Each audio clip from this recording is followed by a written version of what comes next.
Hello, my weary dreamers. I have been working on something behind the scenes that I am so excited about. And next week, I finally get to share it with all of you. So make sure you are following the channel. You will not want to miss this one. So, tonight, we follow the entire story of Felix of the Volturi, the most formidable warrior the vampire world has ever produced. Not the villain the stories make him, but a soldier shaped by millennia of absolute power, loyalty without question, and darkness worn like armor. A being who chose a side and never looked back, who found in service something that functions as purpose, and in strength something that functions as meaning. All right. Close your eyes. Breathe in the cool night air. And let Felix guide you into the world beneath the world, where the darkness never ends.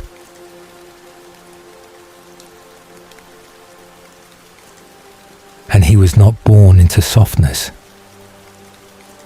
The world that made Felix was a world of sun-baked stone and salt wind and iron. A world where the measure of a man was taken in the weight he could lift, and the ground he could hold, and the enemies he could put down before they put him down first. It was a world that understood strength the way later civilizations would understand money or law or faith, as the fundamental currency of survival, the thing everything else was built upon or borrowed against. Weakness was not a moral failing in this world so much as a practical liability, a gap in the wall through which everything dangerous could pour. And the communities that survived understood this in their bones and organized themselves accordingly. The Mediterranean in the ancient world was not one civilization, but many layered on top of one another, like strata of rock, each new power rising from the rubble of the last, each believing itself to be the final and definitive answer to the question of how human beings should organize themselves. Empires rose along the coastlines and river deltas, built their marble monuments and their stone roads, and their systems of law that were really systems of enforced compliance, and then crumbled back into the earth they had tried so hard to master. Cities that had stood for centuries fell in seasons. Languages that had been the tongue of conquerors became the whispered memory of conquered peoples. Gods were renamed and repurposed and eventually discarded by the civilizations that had built temples to them. And it was a world in constant violent motion. A world where permanence was always an illusion, and the only reliable constant was the cycle of rise and collapse and rise again.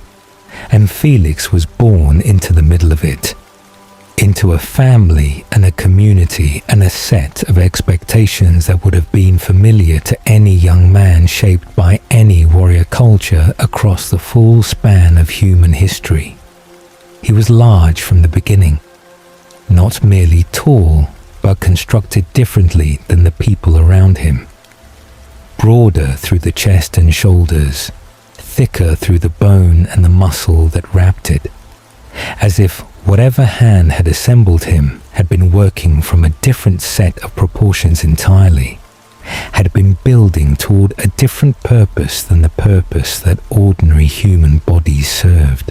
As a child, this made him conspicuous in the way that exceptional things are always conspicuous, drawing attention and expectation and the particular kind of testing that communities apply to those who seem to exceed their necessary dimensions.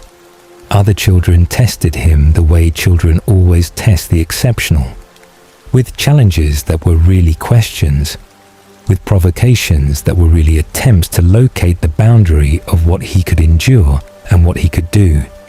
And he learned early what his body was capable of.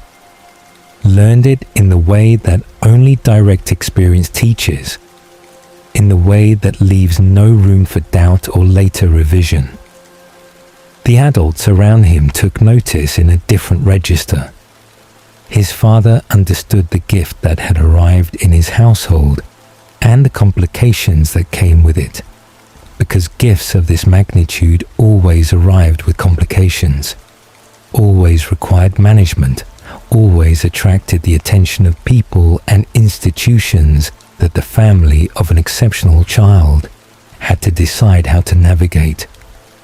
His mother watched him with a mixture of pride and a private anxiety she would not have known how to name.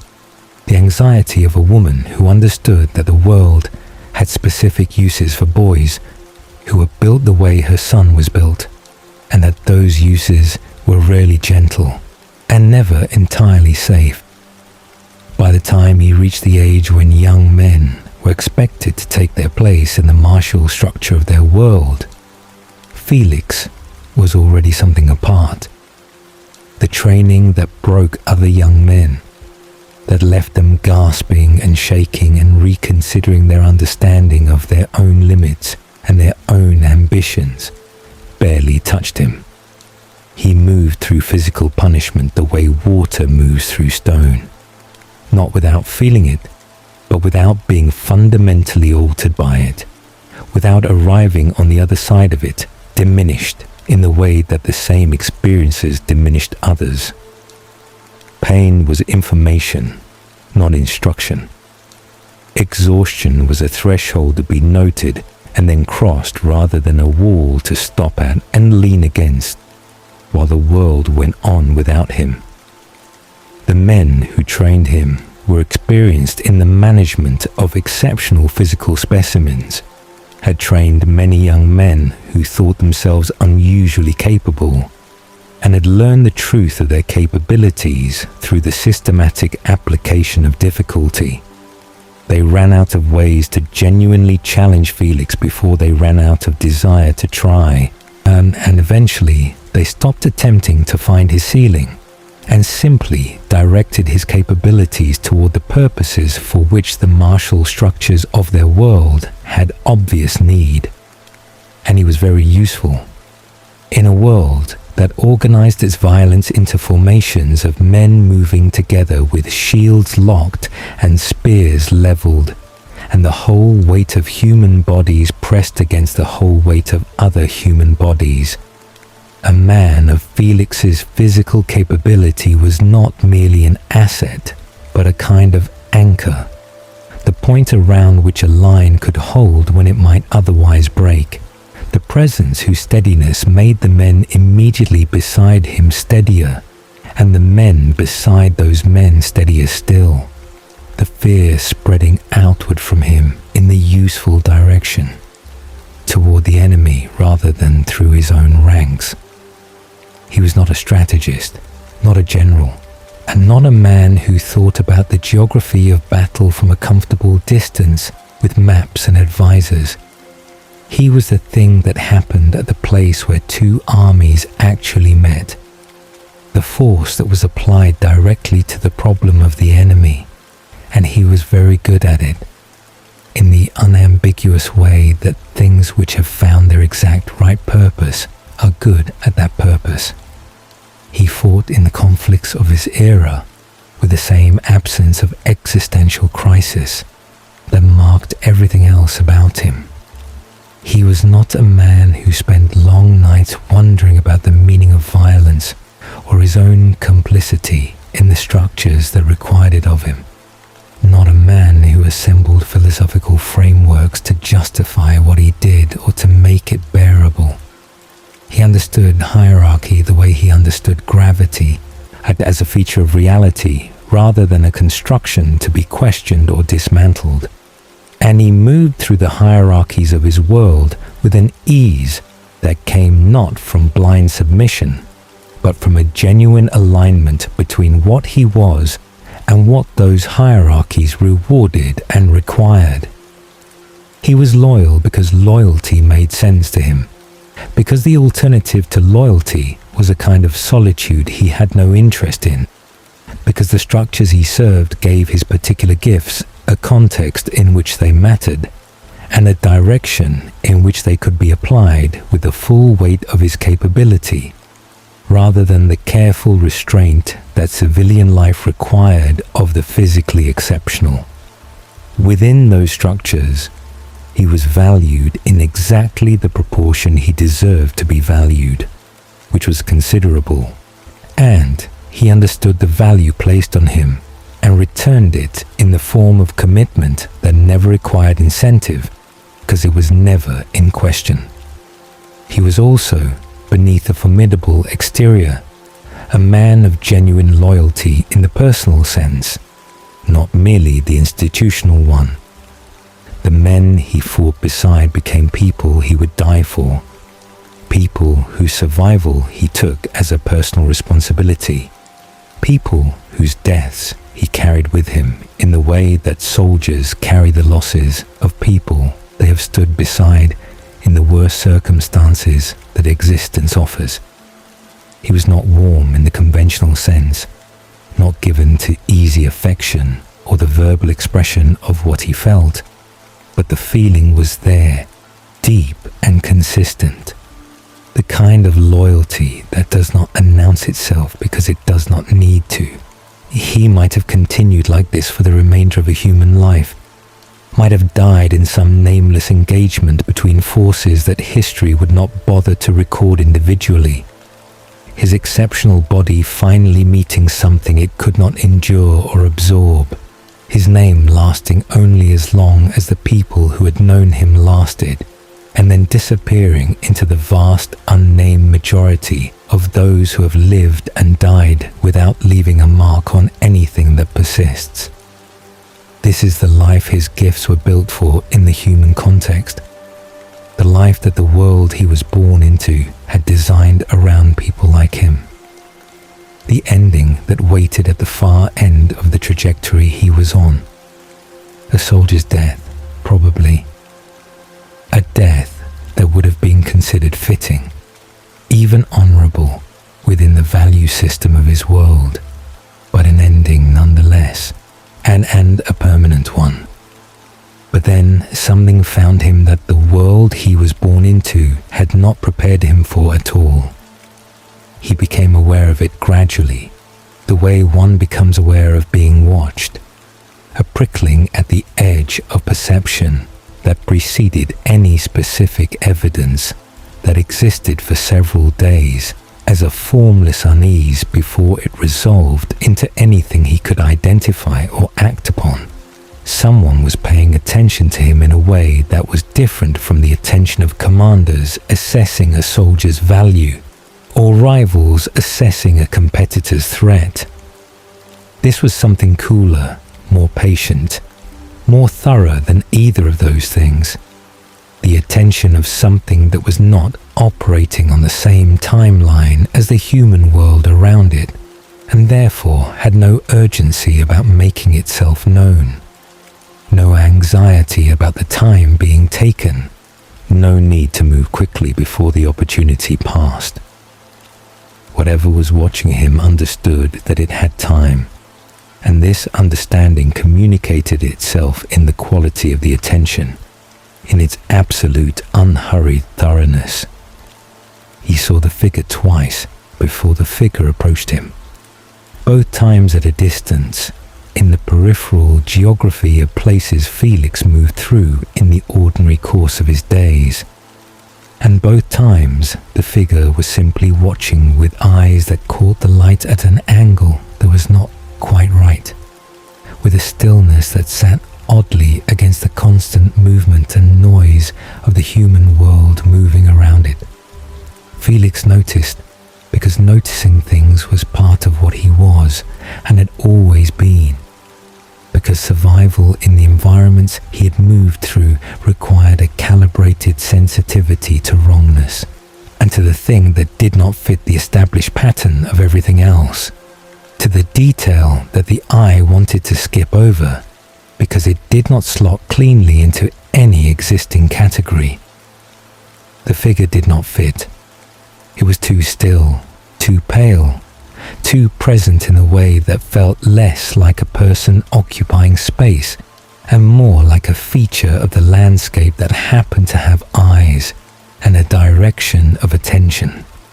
When the figure finally approached him, it was in the quiet after a long day, when Felix was sitting alone at the edge of the city, watching the light leave the sky over the water, watching the colors change in the way that the end of the day always changed the colors of a Mediterranean sky, from gold to amber, to the deep purpling blue that preceded dark. The man sat beside him without asking permission, and without preamble told him what he was. Not a confession offered with any expectation of sympathy, and not an apology for what was being disclosed, but a statement of fact delivered with the measured calm of someone who had done this many times before, and had long since understood that the most efficient path to the necessary conversation was simply to begin it and allow the other person's intelligence to do the rest. Felix listened. He did not interrupt, did not reach for the weapons that were part of his daily equipment, did not perform the disbelief that a more conventional person might have performed in the face of what was being described. He listened with the same quality of attention he brought to tactical briefings and to the council of experienced commanders, the attention of someone who understands that the information being offered has consequences, and that the consequences cannot be properly understood without first fully receiving the information. He asked the questions that occurred to him when the initial disclosure was complete, and the man answered them with a directness that Felix found he respected enormously, because it matched his own preference for the unvarnished version of reality over any more comfortable construction. There was no seduction in the conversation, and no elaborate mythology built around the offer to make it seem more appealing than the raw facts warranted. There was only what it was, laid out with clinical clarity. A transformation, irreversible in every respect, painful in ways that would exceed anything Felix had previously experienced of pain, and which was already a broader experience than most. A death of the human self, and from that death an emergence of something else, something that would take what he already was and amplify it beyond any scale the human world had given him the conceptual tools to imagine. Something that needed what he had and would give him in exchange, a form of continuation that the human world could not offer and had never pretended to offer. He said yes. He said it the way he made most decisions that were, at their core, already decided by the alignment of what he was with what was being asked. Without long deliberation, and without the performance of uncertainty, he did not feel. The internal assessment was rapid, and the conclusion was the only one the available evidence supported.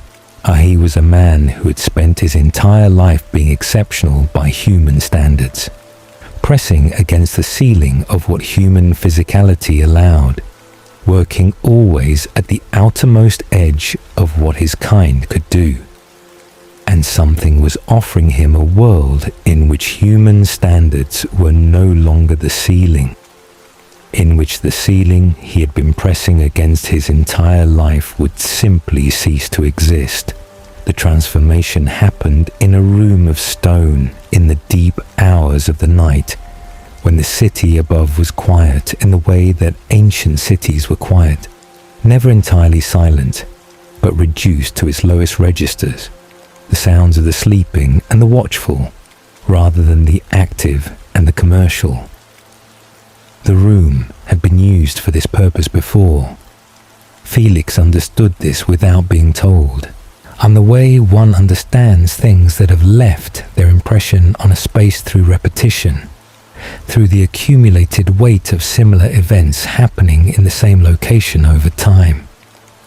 The stone held a quality that was not quite memory, but was adjacent to it. The venom entered his blood and the fire began. It was not like any pain he had previously experienced, and Felix had a broader and more detailed experience of pain than most human beings accumulated in a lifetime. Every wound he had absorbed in training and in actual combat, every moment of extremity his body had been pushed through and had continued beyond.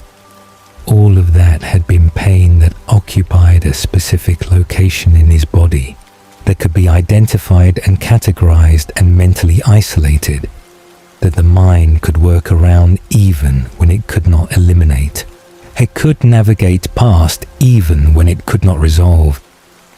This was categorically different.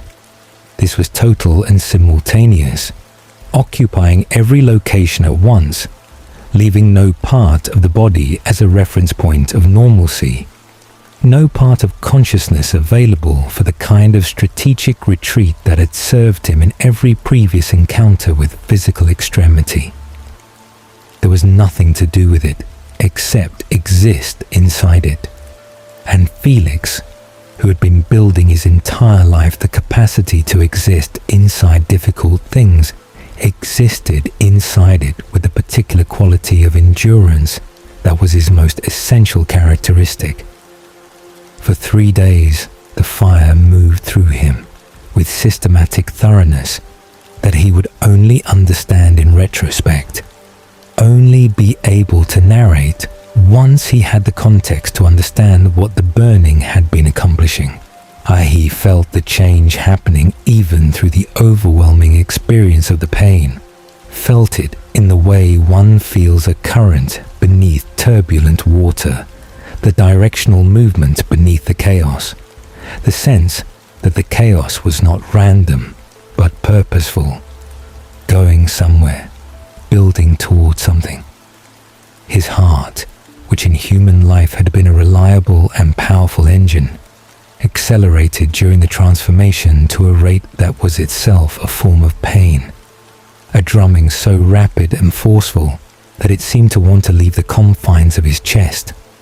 And then, on the 3rd day, it began to slow, to space its beats further and further apart, each one a little more deliberate than the last, until finally it delivered one last enormous contraction, and then was still. The silence after was absolute and extraordinary in the way that only the absence of a constant sound can be extraordinary, the way a noise one has heard every moment of one's existence becomes audible only in its cessation. He opened his eyes to a world that was the same world he had closed them in 3 days earlier, and utterly, irreversibly unrecognizable. The light in the room, which came from a single flame, was composed of frequencies he could now distinguish individually, each one carrying information that his human eyes had been incapable of receiving. Sound arrived in layers that his mind sorted automatically and without effort, identifying distance and direction and the specific nature of each source simultaneously, the way an experienced musician hears individual instruments within an orchestra without having to work for the separation. The stone beneath him and the stone of the walls and the air moving through the room and the traces of every presence that had been in this space recently were all available to his senses with a completeness and a clarity that made his previous experience of the physical world feel like perception through some heavy and distorting medium that had been removed. He sat up. The movement required nothing, no gathering of will or strength, no negotiation with a body that needed convincing. He raised his hand before his face and looked at it, pale now in a way that had nothing to do with illness, harder than flesh had any right to be. And he understood with the complete certainty of someone who has just experienced an irrefutable physical demonstration that everything he had been told was precisely and entirely true. The thirst arrived as understanding settled, a burning in his throat that was distinct from the fire of the transformation, specific rather than total, a clear and focused demand rather than an encompassing agony. He recognized it without ceremony, without the moral crisis that other, more philosophically complicated beings might have brought to the same recognition. It was a physical fact, new and requiring attention. He would learn to manage it. That was what one did with physical facts. His maker was present, watching him with the particular expression of someone who has done this many times and nevertheless finds each instance genuinely interesting, who has discovered in the specific way each new vampire encounters themselves, something that does not become routine, regardless of how many times it is witnessed. He told Felix what came next, the journey, the place they were going, and the people who waited there. Felix listened, and then he stood, and then he walked out of the room that had held his transformation, and into the corridor beyond it, and toward the beginning of a life that would outlast the civilization that had produced him, outlast the language he had spoken as a child and the gods he had been raised to acknowledge, and the entire elaborate human world that had made him what he was before. Something older and stranger made him into something else entirely. The journey to Volturi took several nights, moving in the darkness, crossing terrain that Felix's new body handled with an ease that still arrived at him with something like surprise in these early weeks before the gap between what he had been and what he now was had fully closed into familiarity. He saw the city first from a distance, its buildings pale on the hill against the dark sky, ancient even then, carrying in its stones the compressed history of everything that had happened there and everything that had been decided there across a span of time that his human mind had not had the tools to genuinely comprehend. It looked like something that had long ago decided to remain regardless of what the world around it chose to do. They descended into it through passages that predated the visible city above. I cut through the living rock by hands that had been working in this place for longer than any framework Felix currently possessed could adequately measure. The torchlight moved with them through the dark, and the dark beyond its reach was absolute and deep in the way that only underground dark can be, and Felix moved through it with the new eyes that made darkness simply another medium of vision rather than an obstacle to it. And then the passages opened into chambers, and the chambers opened into something vast and ancient and deliberate, a space that had been built for a specific purpose and had been fulfilling that purpose without interruption for longer than most of the things in the world above had existed. And Ara was there, waiting in the way that suggested he had been waiting a very long time and had found in the waiting no inconvenience at all. He was not what Felix might have expected if Felix had known enough to expect anything. Slight and pale and ancient beyond the scale of any human age. Beautiful in the specific way of things that have been refined by enormous duration into something approaching their essential nature. His eyes held the deep red of old garnets, and they moved over Felix with an attention that felt more thorough than observation, as though the surface was merely the beginning of what was being assessed. Aro extended his hand, and Felix took it, and for a moment, Aro was entirely still with the particular stillness of a gift operating at its fullest capacity, receiving everything that Felix had ever been and thought and felt and decided in the whole of his life up to this moment. Then Aro smiled, and in that smile was the recognition of someone who has found precisely what they were looking for. And Felix understood without words being necessary that he had arrived at the place that had, in some sense he could not have articulated before this moment, been built for exactly what he was. Volterra did not look like the center of the world. That was perhaps the point. It sat on his Tuscan hill the way it had always sat, a medieval city of pale stone and narrow streets and terracotta rooftops, surrounded by the rolling green geometry of the Italian countryside, looking from a distance like any of a dozen other hill towns that dotted this part of the peninsula, with the particular beauty of places that have been continuously inhabited for so long that the buildings and the landscape have reached an accommodation with each other, each shaped by the other's presence over sufficient time, that the distinction between the constructed and the natural has become difficult to locate precisely.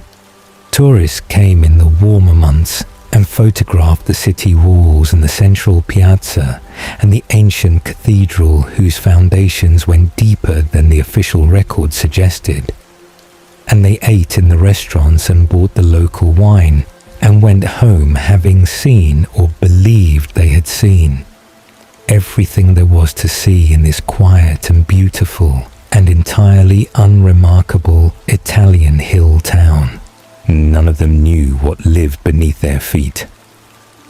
The world below Volterra was older than the city above it, and darker and far more permanent, and it had been continuous in its occupation for longer than the city above could honestly claim. The passages had been cut through the living rock in an era that predated any record the human world kept with any reliability, cut by hands that had worked without urgency because they had all the time that existence could offer, and then shaped and expanded and refined across subsequent centuries, until they constituted something that was less a series of tunnels than an entire parallel architecture, a city beneath the city, complete with its own geography and its own internal logic and its own population that had been essentially continuous since before the stones of the visible Volterra had been laid in anything like their current arrangement. The torches that lined the main corridors burned at intervals calculated to provide adequate illumination for the human visitors who occasionally found themselves descending through these passages, though they were not necessary for the residents, who moved through absolute darkness with the same ease they moved through light, for whom the presence or absence of illumination was largely a matter of aesthetics and the management of human comfort, rather than any practical necessity. The great hall at the center of the underground complex was the room that mattered most in the architecture of Volturi power, the room toward which every corridor eventually led, and from which every significant decision eventually radiated outward into the wider vampire world. 3 thrones sat on a raised dais at the far end, ornate and ancient, and carrying in their construction the evidence of different eras, slightly mismatched in the way of things that have been accumulated over vast spans of time rather than commissioned as a coordinated set, each one a relic of a different period of Volturi consolidation and a different chapter in the long story of how this particular power had come to be the defining fact of vampire civilization. The floor before the thrones was pale stone worn smooth by the passage of centuries of feet, the accumulated friction of thousands of audiences and judgments and negotiations pressed into the surface of the rock until it had taken on the quality of something almost polished. The walls held the darkness the way old walls do, as though the dark had seeped into the stone over centuries of residence and become part of its composition. When Felix stood in this room, which he had done more times than any individual count could capture, he felt the weight of it in a way that never entirely resolved into routine, the way certain kinds of accumulated significance never fully submit to the familiarity of repetition. Something about the room resisted being taken for granted. Perhaps it was the thrones and what they represented. Perhaps it was the quality of the silence when the room was between events, a silence that felt inhabited by the memory of everything that had been decided here, every judgment delivered, and every fate determined, and every negotiation concluded in this space across the span of centuries that Felix himself had witnessed, to say nothing of the centuries before him. Aro occupied the central throne and was, in the most fundamental sense, the mind from which the Volturi extended in every direction. His gift of tactile telepathy made him the most comprehensively informed being in the vampire world, capable of knowing every thought a person had ever had through a single moment of physical contact, capable of reading entire individual histories in the space of a breath, and filing them with the perfect recall that immortal memory provided. He governed with this knowledge the way a master craftsman works with a tool that has through long use become an extension of the hand, rather than a separate implement, naturally, and without having to consciously engage the mechanics of the process. His affect was warm and theatrical, full of what appeared to be genuine delight and affection, and interest in virtually everyone he encountered, and Felix had understood for centuries that the warmth was entirely real, and that the absolute danger behind it was equally real, and that both of these things being simultaneously true was simply a defining characteristic of Aro, rather than a paradox requiring resolution. He was fond of Felix in a way that Felix had never doubted, and had never made the mistake of confusing with safety. And Caius occupied the throne to Aro's right, and presented in every respect the photographic negative of Aro's warmth, where Aro delighted in the variety and complexity of what his gift showed him about the beings he encountered. Caius assessed and condemned. Where Aro found possibility in ambiguous situations, Caius identified threat. Where Aro's response to the unexpected was curiosity, Caius's response was the swift and absolute punitive action that he believed was the only honest acknowledgement of what the Volturi were and what their authority required. He was not cruel in the random way of beings who enjoy cruelty for its own texture, but he was merciless in the deliberate way of someone who has constructed a coherent philosophy around the necessity of consequence and who applies that philosophy with the consistency of a natural law. Felix understood Caius clearly and without complication, which was itself a form of respect. Marcus sat to Aro's left, and was the most difficult of the three to read, which was a quality that Felix had spent considerable time across the centuries finding quietly interesting, because Marcus's gift was the perception of relational bonds, the ability to see with perfect clarity the threads of connection and loyalty and love and enmity that linked all beings to one another, to understand at a glance the complete relational architecture of any group he observed. It was an extraordinary capacity, and it had ceased to bring Marcus anything resembling engagement or pleasure at some point so far in the past that Felix had never known him as anything other than hollowed, a present in the technical sense, but absent in every sense that mattered to the quality of an existence. The death of Didyme, the woman Marcus had loved, had taken something from him that no subsequent century had returned or replaced, and he attended the proceedings of the Volturi court with a reliable physical presence and the absolute emotional distance of someone enduring an immortality they had not chosen and were not grateful for. Felix had never found this troubling. Reliable presence, consistently delivered across thousands of years, was not nothing. The rhythm of life inside Volterra was unlike anything in the human world, and unlike the existence of any other vampire community Felix had encountered in his centuries of moving through the wider world on Volturi business, and it was structured in a way that unaffiliated vampire existence almost never was, governed by routines and hierarchies and expectations that provided what unstructured immortality so conspicuously lacked, which was the basic orientation of having somewhere to be and something to do upon arriving there, and a clear understanding of one's position relative to everyone else in the arrangement.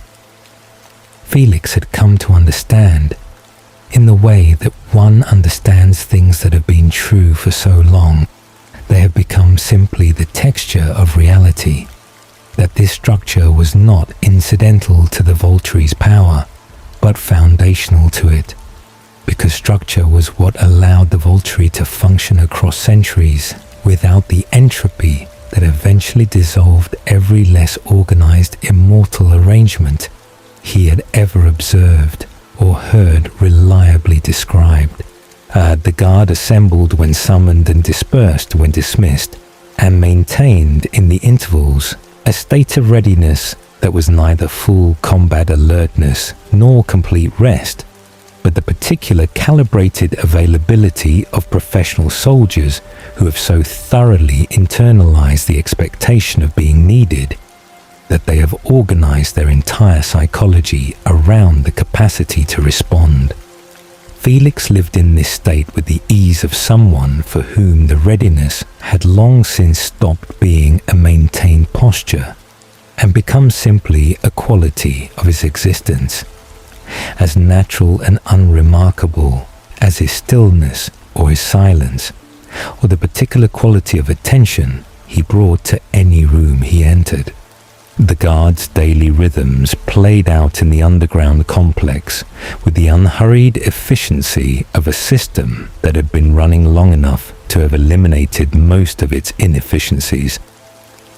There were patrols of the passages and the perimeter of the underground complex, conducted with the thoroughness of genuine security work rather than the performance of it. There were the regular summons to the Great Hall when Aro wished to conduct business in the presence of the guard. Audiences with vampires arriving from across the world to seek Volturi guidance, or deliver tribute or report on conditions in their regions. Each one observed by the assembled guard with the professional attentiveness of people who understood that their presence was itself part of the message being communicated to the visitor. There were the hunts, conducted with the frequency that each guard member's particular thirst management required, And there were the long intervals between all of these things, when the underground complex settled into its deepest quiet, and the immortals who lived within it occupied themselves with whatever the centuries had taught them. They needed to occupy themselves with to maintain the equilibrium that made everything else possible. Felix occupied those intervals with a quality of patience that he had not had to cultivate because it had always been native to him. The patience of someone who had never been troubled by stillness, who had found in the absence of immediate purpose, not anxiety but a kind of rest. He had seen other vampires struggle with the open time that immortality produced in such quantities. He had watched beings of considerable power and intelligence come apart slowly in the absence of sufficient structure to give their existence direction. He had never experienced this. The quiet was not empty to him. It was simply quiet, and quiet had its own value, its own texture, its own particular form of richness that the constantly active and the perpetually restless never managed to access. The St. Marcos Day festival was the most significant recurring event in the Volturi's annual relationship with the city above, and it was significant in entirely different ways to the two populations it touched. The humans of Volterra celebrated it as history and community, a commemoration worn smooth by centuries of repetition into something beloved for its familiarity rather than its original meaning. A day of red cloaks and processions and the particular collective warmth of a town coming together around a shared ritual. They filled the streets and the piazza and the restaurants and photographed each other against the backdrop of ancient stone walls, and went home feeling the specific satisfaction of people who have participated in something continuous, something that connects them to the long chain of people who have done the same thing in the same place in every preceding generation. The Volturi found the festival both genuinely amusing and operationally useful, and Felix had long since stopped distinguishing between these two responses because they had merged across centuries into a single compound reaction. The red cloaks were practical, the crowds provided cover, and the influx of visitors from outside the city created the demographic conditions under which disappearances were not merely possible, but statistically unremarkable. Absorbed into the general noise of a day when the population of the city expanded significantly, and the movements of individuals became difficult to track with any precision. Felix's role on this day was the role he had performed on every preceding St. Marcus Day, managerial and watchful and entirely without ceremony, ensuring that what needed to happen happened smoothly, and that what needed to remain invisible remained invisible. He moved through the crowded streets in the red cloak that identified him as a festival participant to any human who observed him, and saw everything that required seeing, and made the small and precise adjustments that kept the day proceeding as it was designed to proceed. And at the end of it, he returned below with the quiet and complete satisfaction of a professional whose work has gone exactly as it should. The feeding culture of the Volturi was, to Felix, not a moral position, but a simple fact about what they were. He had been transformed directly into the Volturi's world, without ever passing through the alternative, had never constructed around his thirst the elaborate ethical architecture that some vampires build to give their dietary choices the weight of principle. He drank human blood because he was a vampire, and vampires drank human blood, and the clarity of this had never required examination or defense, because it had never been seriously questioned within the only world Felix had ever inhabited. The Volturi fed well and consistently and without ceremony, and the chambers below the city had received a continuous procession of human visitors for longer than most human institutions had existed. And this was the arrangement, and Felix existed within it with the uncomplicated ease of someone who has never been offered a reason to find it complicated. He understood in the abstract, as one understands things encountered as information rather than as experience, that other vampires related to this reality very differently. He had known of Carlisle Cullen's choices long before he encountered any Cullen directly, as had heard Aro speak of Carlisle's animal blood diet, with a particular combination of genuine admiration for the discipline it required and fundamental incomprehension of the values it served. The animal blood model represented, from Felix's perspective, an extraordinary achievement of will directed toward a goal he had no personal stake in. The way extreme physical asceticism in any tradition was impressive as a demonstration of what was possible without being remotely persuasive as a model for how to actually live. He did not think less of the Cullens for their choice. He simply did not share it.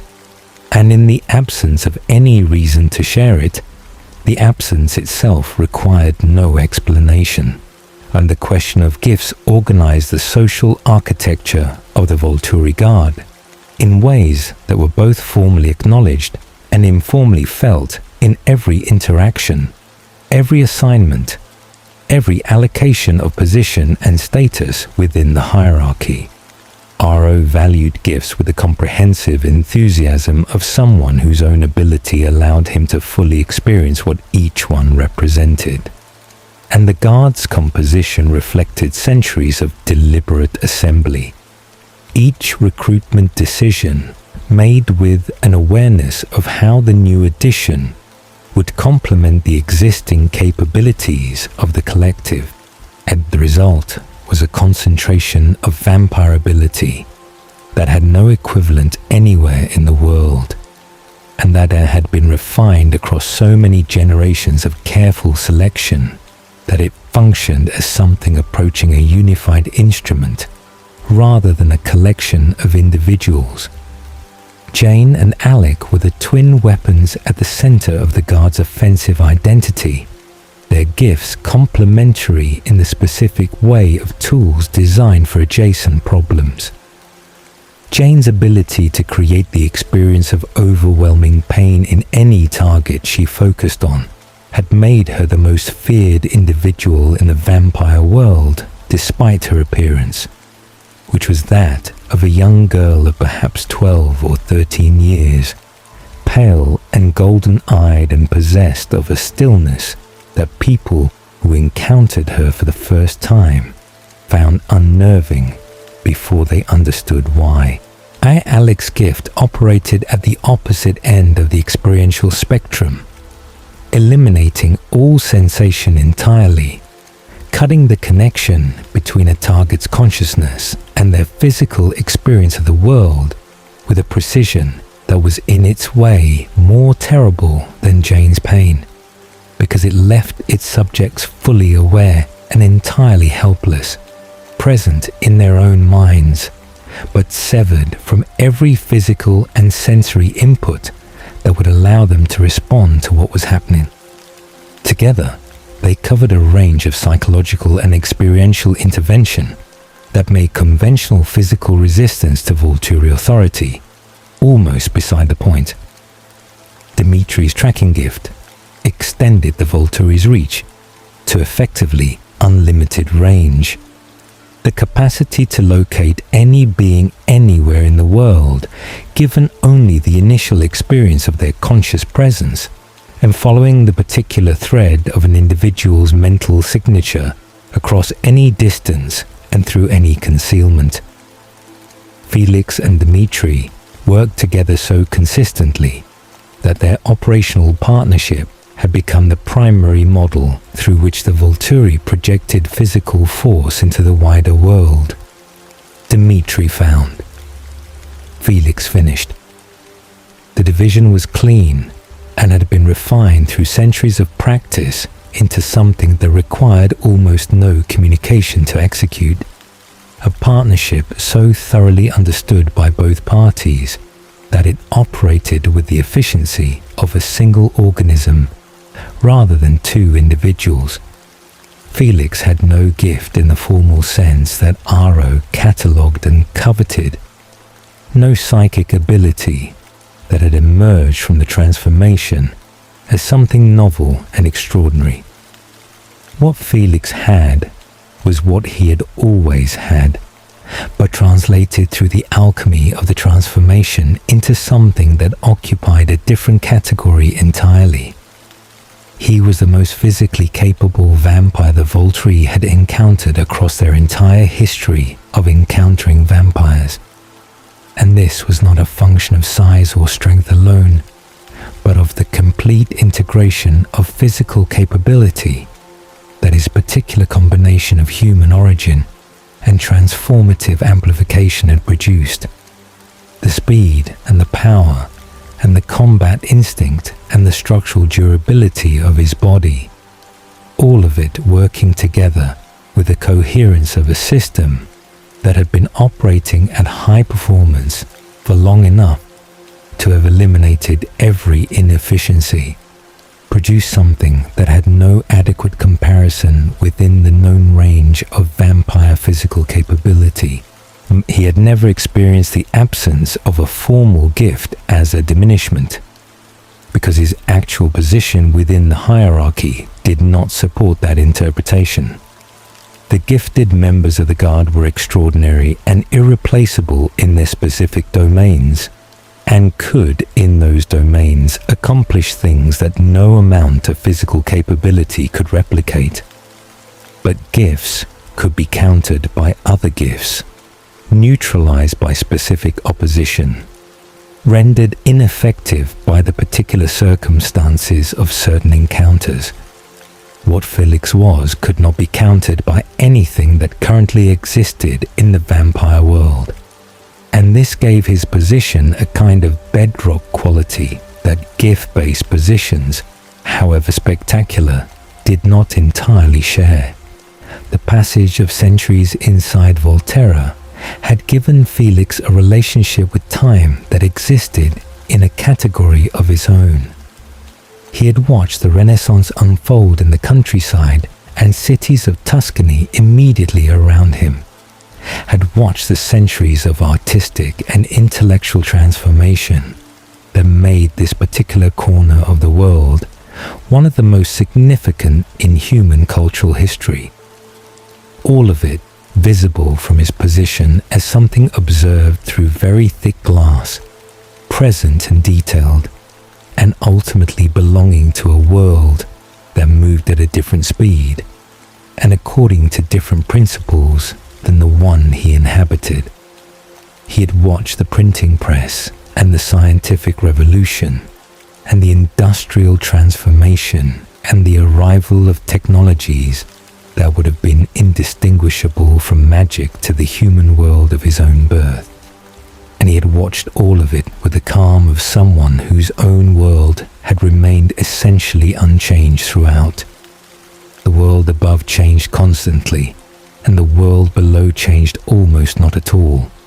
And Felix existed in the almost not at all, with a contentment that vampires who moved through human civilization and were shaped by its successive transformations sometimes found genuinely difficult to comprehend.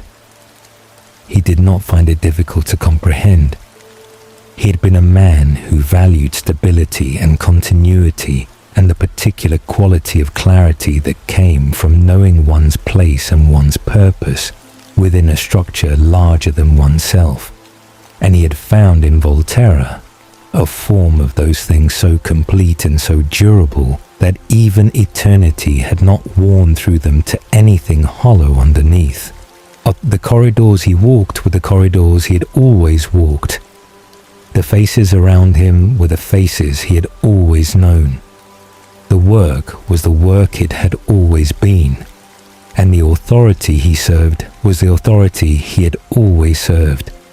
And in this consistency, across all the centuries and all the revolutions and all the transformations of the world above, Felix had found the thing that the restless and the philosophically tormented vampires of the wider world were still searching for in the endless motion of their unanchored immortalities. He had found enough, and enough, held across enough centuries, becomes everything. The laws of the Volturi were 3 in number and absolute in application. Asa and Felix had spent enough centuries as their physical guarantee to understand them not as rules imposed from outside onto a reluctant population, but as structural necessities, the minimum framework required to prevent the vampire world from destroying itself through the particular combination of extraordinary power and the kind of recklessness that immortality, left entirely ungoverned, reliably produced in even the most capable and intelligent beings. They were not complicated laws.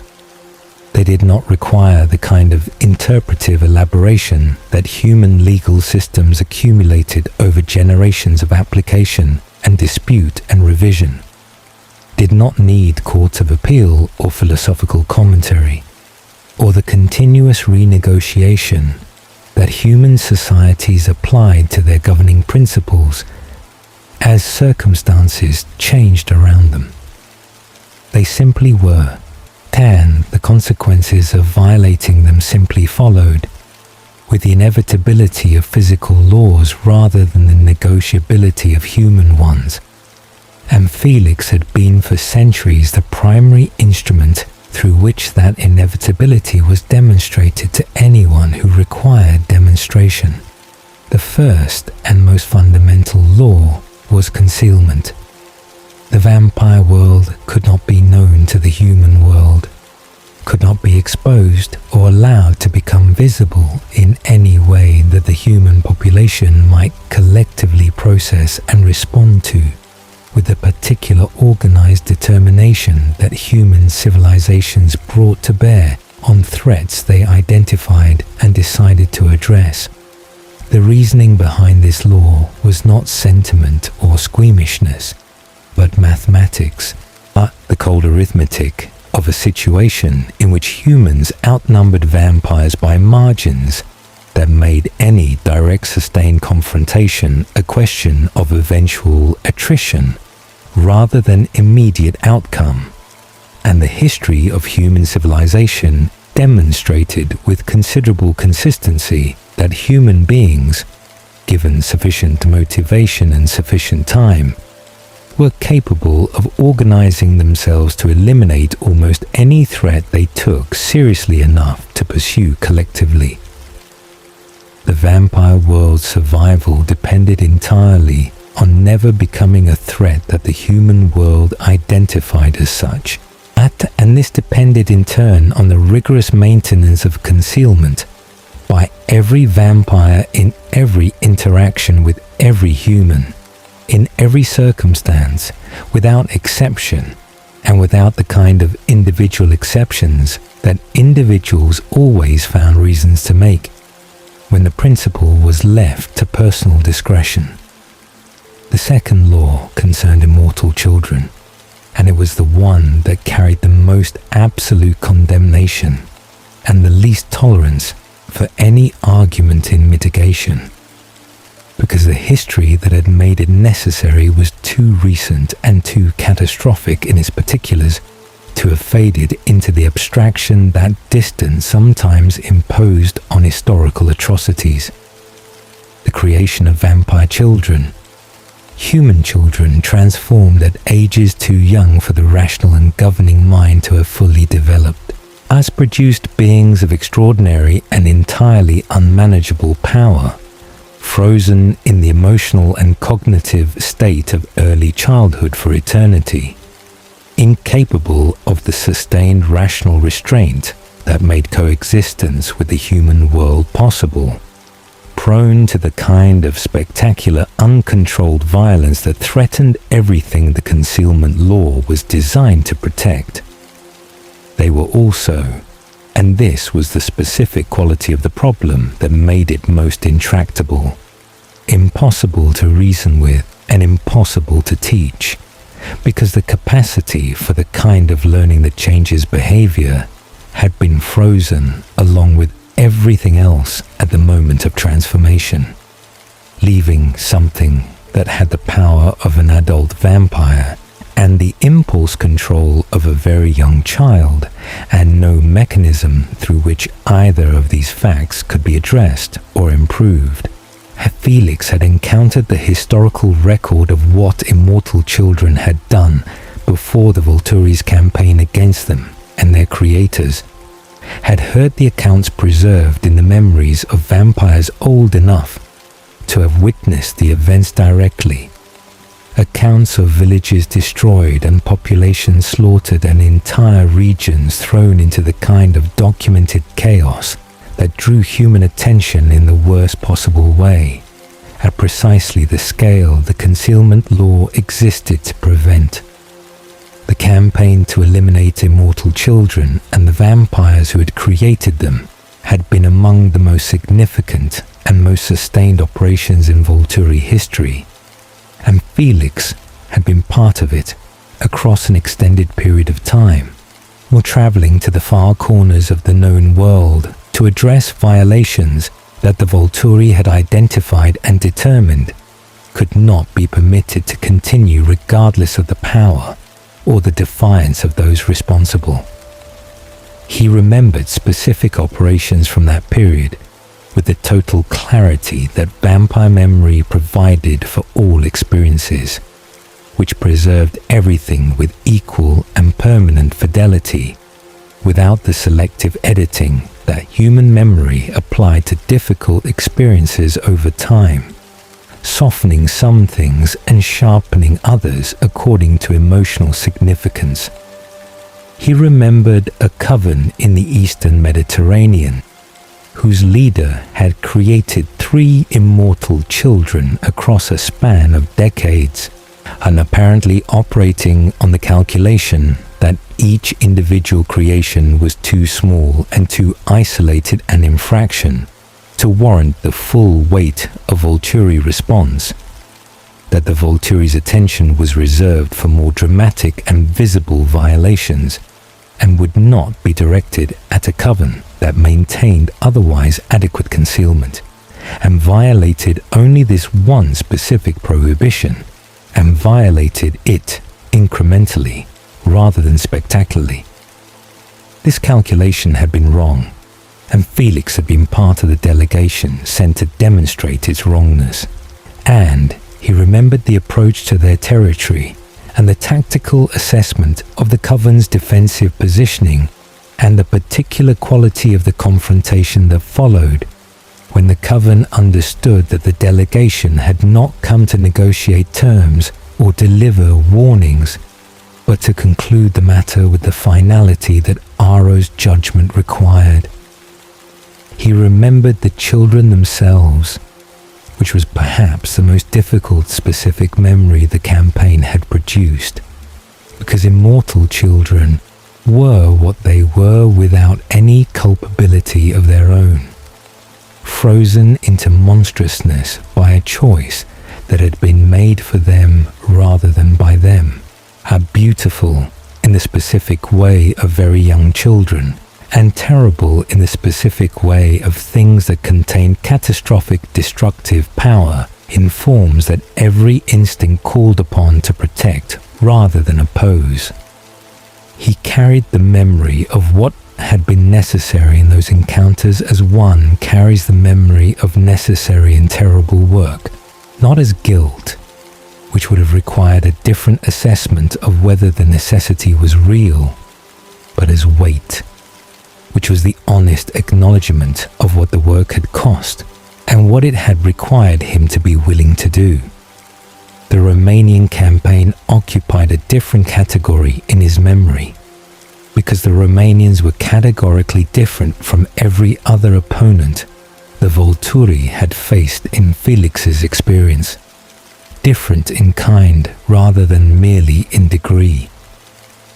Vladimir and Stefan, the ancient vampires who had governed the vampire world before Aro's consolidation of Volturi dominance, were not careless violators of the concealment law or creators of immortal children, or any of the other categories of transgressor that standard enforcement operations addressed.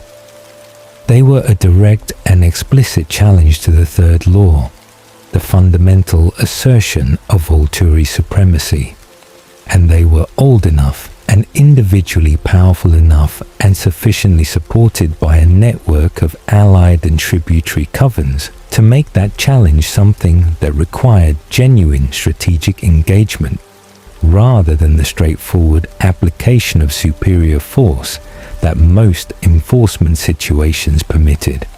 Felix had been part of the extended campaign that reduced Romanian power from a genuine rival authority with the capacity to contest Volturi dominance to what it eventually became, which was a bitter remnant of two very old vampires surviving in a deteriorating castle in the Carpathian Mountains.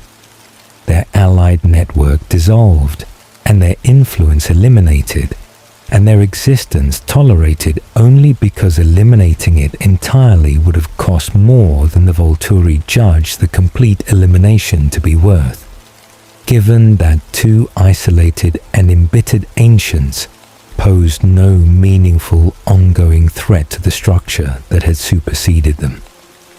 The campaign had been long and had required a quality of sustained strategic commitment that shorter enforcement operations did not, and moving through a series of engagements over an extended period, rather than the single conclusive confrontation that most Volturi enforcement actions constituted.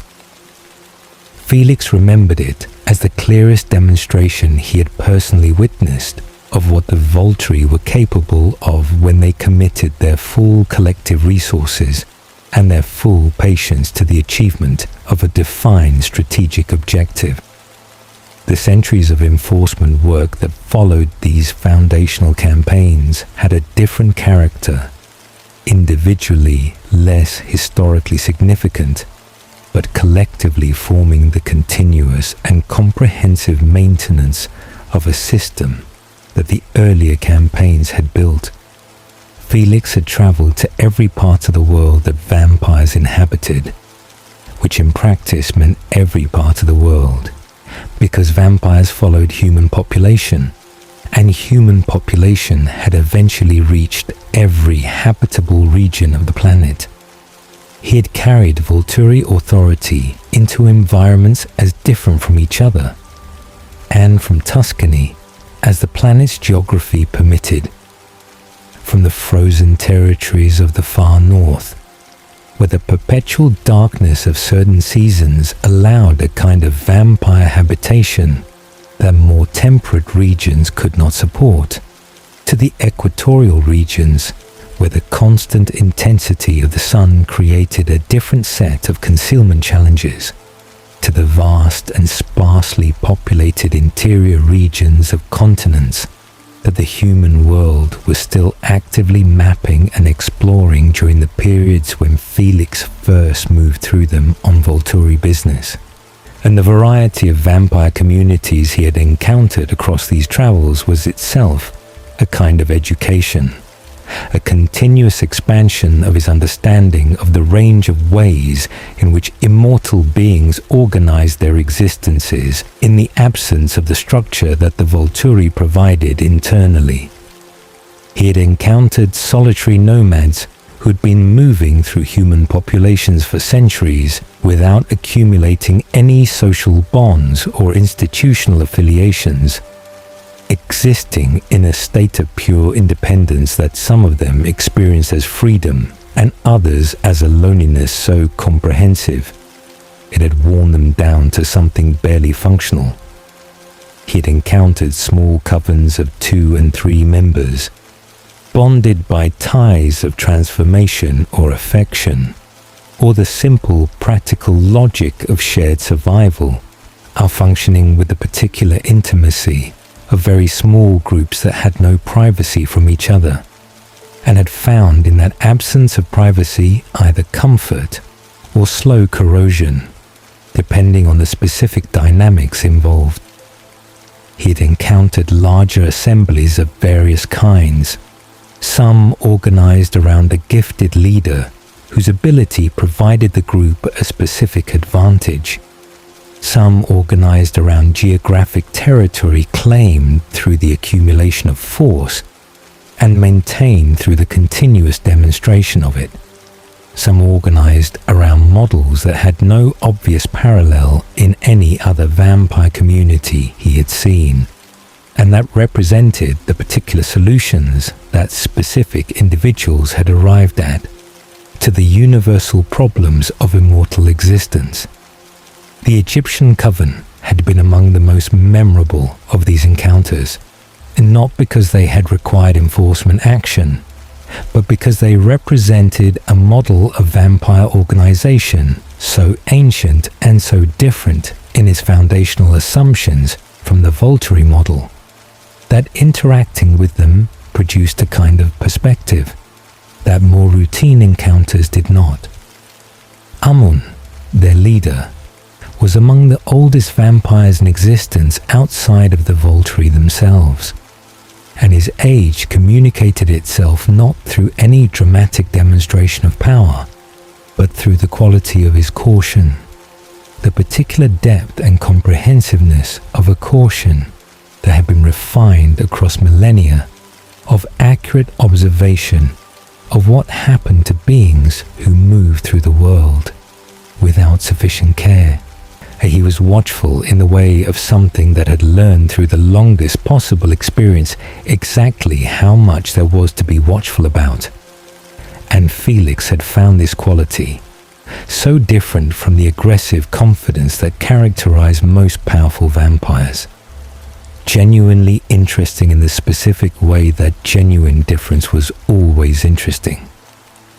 The nomadic communities scattered across every region had provided the majority of his enforcement work in purely numerical terms, because individual nomads operating without the social constraints and collective accountability of coven membership were the most common source of the careless exposure incidents that the concealment law existed to prevent.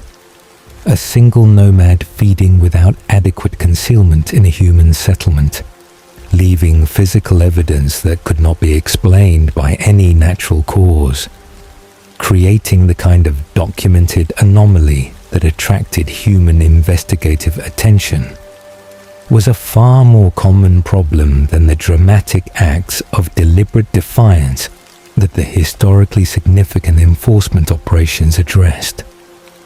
Felix has spent more of his enforcement career addressing these small and individually unglamorous violations than the large and historically consequential ones, traveling to remote locations to address situations that would leave no mark on any record of Volturi history and would be remembered by no one except the parties involved and would matter enormously regardless, because the concealment that the small violations threatened was the same concealment that the large violations threatened, and the scale of the threat was not the measure of how seriously it needed to be taken.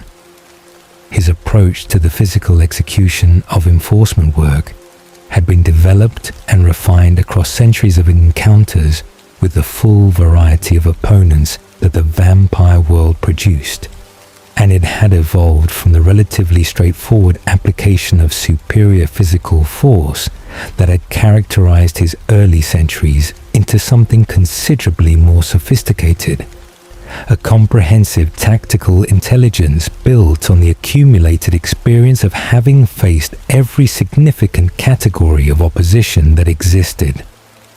against opponents who relied on mental gifts that required conscious direction and focused attention.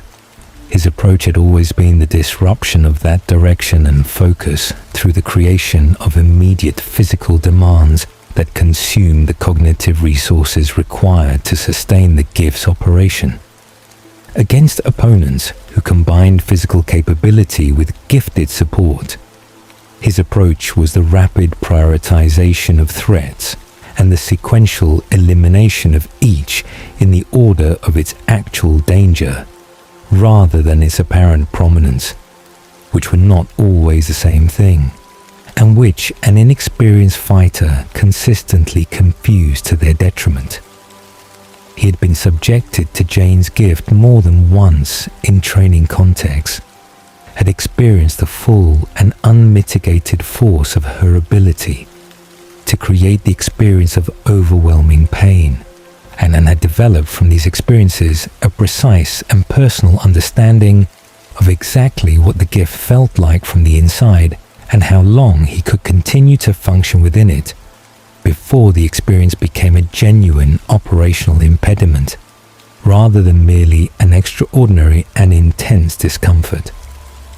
Most vampires, when subjected to Jane's gift, became immediately and completely incapacitated, overwhelmed by a pain so total and so consuming that the body's instinctive response was to collapse and cease all voluntary movement.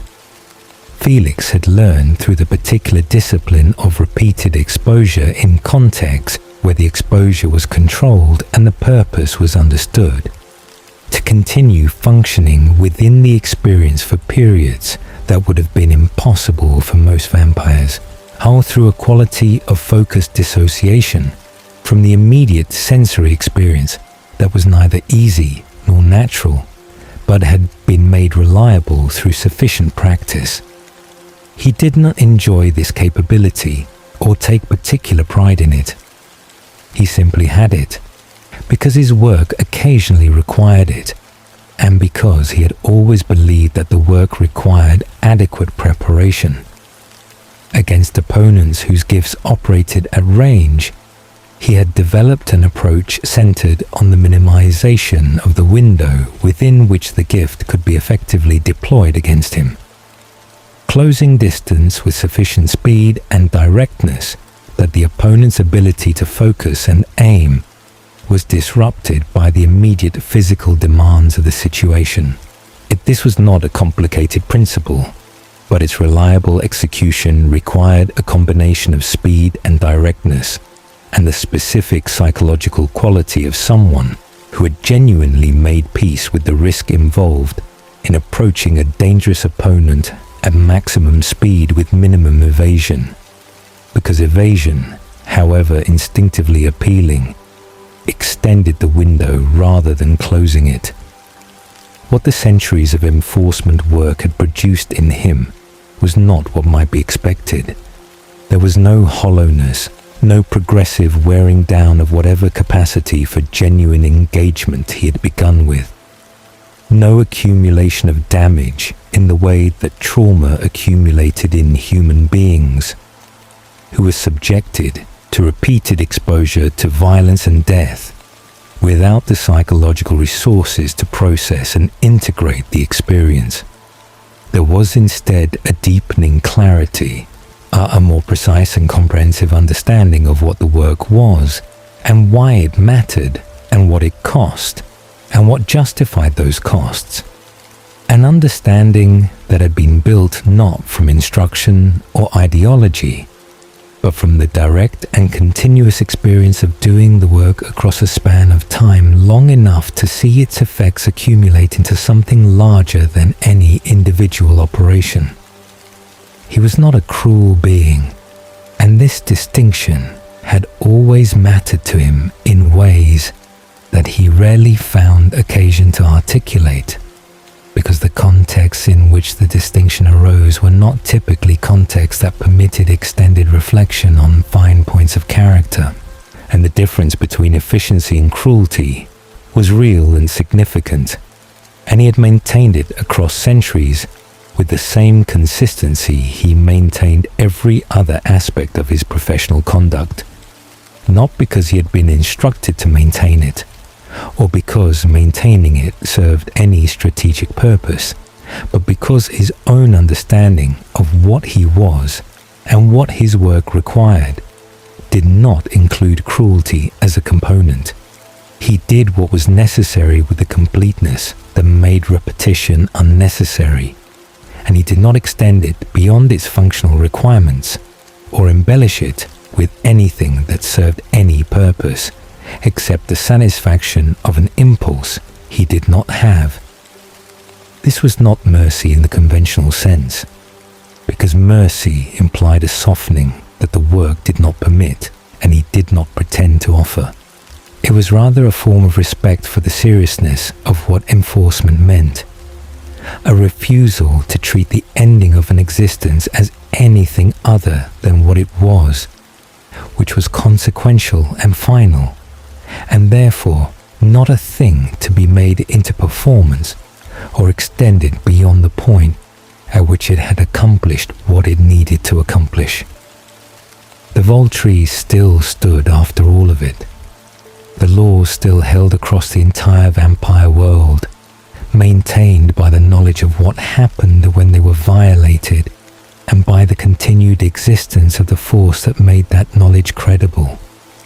The structure that Felix had spent his entire immortal existence serving and defending and physically embodying when the moment required, it remained the defining fact of vampire civilization.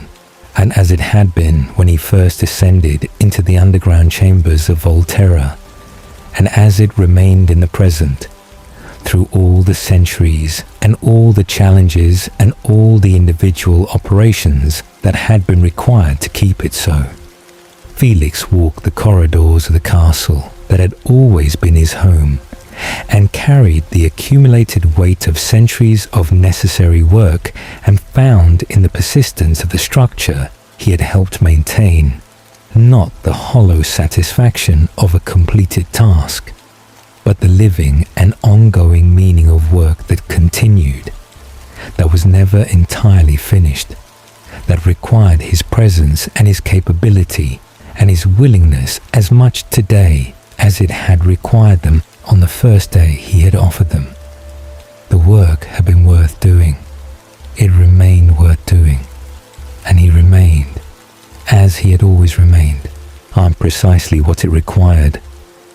There was a particular kind of knowledge that only time produced, and Felix had more of it than almost any being alive.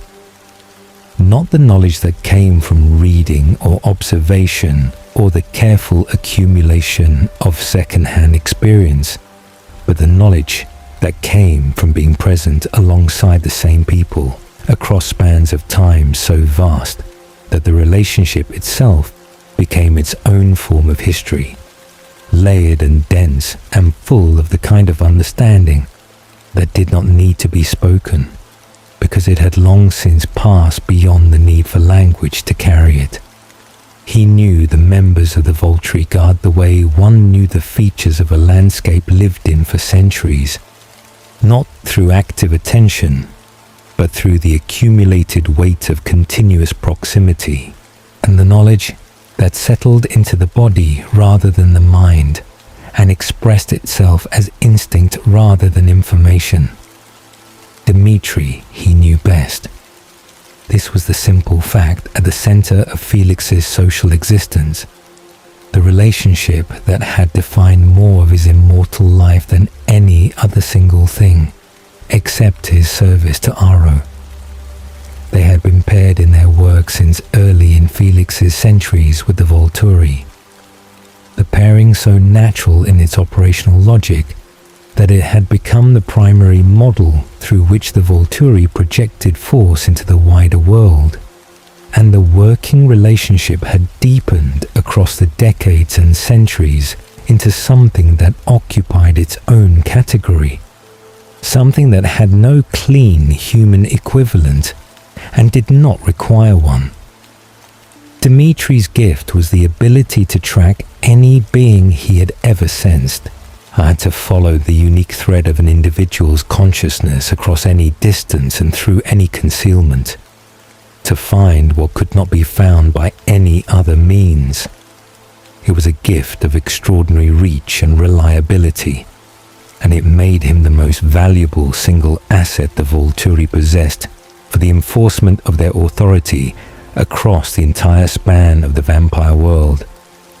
Any being the Volturi wished to locate could be located, given only that Dmitri had encountered them once, had received the initial impression of their presence, that his gift could then follow to its source regardless of how far that source had traveled or how carefully it had attempted to obscure itself. There was no running from Dmitri in any meaningful sense. There was only the illusion of running, maintained until he arrived. Felix ended what Dmitri found, and the division was clean and had been refined through centuries of shared operation into something that required almost no communication to execute. A partnership so thoroughly understood by both parties that it functioned with the efficiency of a single organism, rather than two individuals making independent decisions in coordination. They had developed across their centuries of working together a shorthand that reduced the operational conversation of most missions to its irreducible minimum. A few words where other partnerships would have required extended discussion. Two, Dmitri would say sometimes, arriving at a location ahead of their quarry, meaning that their target had acquired company since the tracking began, and the situation had developed complexity that the original plan had not accounted for. Handled, Felix would reply, meaning that the complexity was noted and would be managed, that no adjustment to the fundamental approach was required, that whatever the number was, it fell within the range that Felix's capability could address, without the need for additional support or strategic revision. This economy of communication was not coldness. It was the intimacy of people who had worked together long enough that the working itself had become a language, who understood each other's capabilities and limitations and responses with the completeness that only extended shared experience produced. There were other conversations conducted in the long intervals between operations, in the corridors of the castle, and during the hunts, and in the particular quality of time that existed between assignments when the guard was resident in Volterra, and the pace of events slowed to something that permitted genuine exchange rather than operational efficiency. "You were faster today," Dmitri said to him once, after a mission in the south of France that had required more physical engagement than either of them had anticipated. They were moving through the underground passages back toward the main chambers, the task behind them and the return ahead. "On the second one, you've adjusted your approach." "The terrain," Felix said. "Rocky ground favors a lower center of gravity than I typically use. I've been thinking about it since the last time we worked in the mountains." Dmitri considered this for a moment, with a particular quality of attention he brought to tactical observations. The attention of someone who understood that the details of physical combat, however remote from his own gift, were relevant to his survival in every situation where his gift had delivered them to a location, and Felix had not yet arrived. "And if I need to hold a position before you reach me, you move," Felix said simply. "I've told you this. You don't hold. You keep them tracking you because a moving target requires their attention in ways that give me more options when I arrive. The holding is my job. The moving is yours." "You make it sound straightforward." "It is straightforward," Felix said. It only becomes complicated when you decide it should be complicated. This was the texture of their relationship across centuries. This mixture of operational precision and the particular humor that developed between people who had faced enough difficult situations together to have earned the right to find the lighter register of things without diminishing the seriousness of the work itself. Dmitri was the only being in Felix's existence with whom he had developed anything approaching genuine ease. The only company in which the perpetual quality of readiness that characterized his existence relaxed into something marginally less vigilant without becoming careless. This was not a small thing. For a being of Felix's particular psychology, the capacity to be genuinely at ease in another's presence was nearly as rare and valuable as the combat capabilities that define his professional identity. Jane was a different matter entirely, and the difference was not one of lesser connection, but of different kind. A relationship shaped by the specific dynamics of what Jane was and what Felix was, and how those two things existed in proximity across centuries of shared institutional membership. She was the most feared individual in the Volturi Guard, and possibly in the entire vampire world, and the fear she inspired was entirely disproportionate to her physical appearance, which was that of a young girl, pale and slight, and possessed of a face that in other circumstances might have suggested vulnerability. There was nothing vulnerable about Jane. There had never been anything vulnerable about Jane, and anyone who had ever made the mistake of reading her appearance as an indication of her nature had made that mistake only once. Her gift operated through focused intention, creating the experience of overwhelming and total pain in any target she directed it toward. Pain so absolute and so consuming that it bypassed the rational mind entirely and reduced the most powerful vampire to complete incapacitation in the space of a single moment. She deployed it with the particular pleasure of someone for whom the gift was not merely a tool, but an expression of something essential about her character, something that had been present before the transformation had been amplified by it into a permanent feature of her identity. Felix had watched her use it on beings who had faced him without flinching, watched the same beings collapse at the first touch of Jane's focused attention, and had developed from years of this observation a precise understanding of the specific nature of her power that went beyond the operational knowledge he needed to work alongside her. "You enjoy it," he said to her once, after an enforcement action in which Jane had held 3 vampires in the grip of her gift simultaneously, while Felix addressed the structural requirements of the situation. They were waiting for Dmitri to confirm the perimeter was clear, standing in the particular stillness that followed the conclusion of necessary violence. Jane looked at him with the golden eyes that had seen more cruelty than most beings accumulated across far longer existences. "You don't?" she said. "I find it satisfying when it's done correctly," Felix said. "That's different." "Is it?" Jane said. And it was not a question, but an observation, the particular register of someone who found the distinction less clear than the person making it appear to believe. "Efficiency has its own satisfaction," Felix said. "It doesn't require the other thing." Jane was quiet for a moment, which was itself a form of response from someone whose silences were always deliberate. "The other thing," she said finally, "is what makes them remember. Efficiency is forgotten, pain is not." Felix considered this.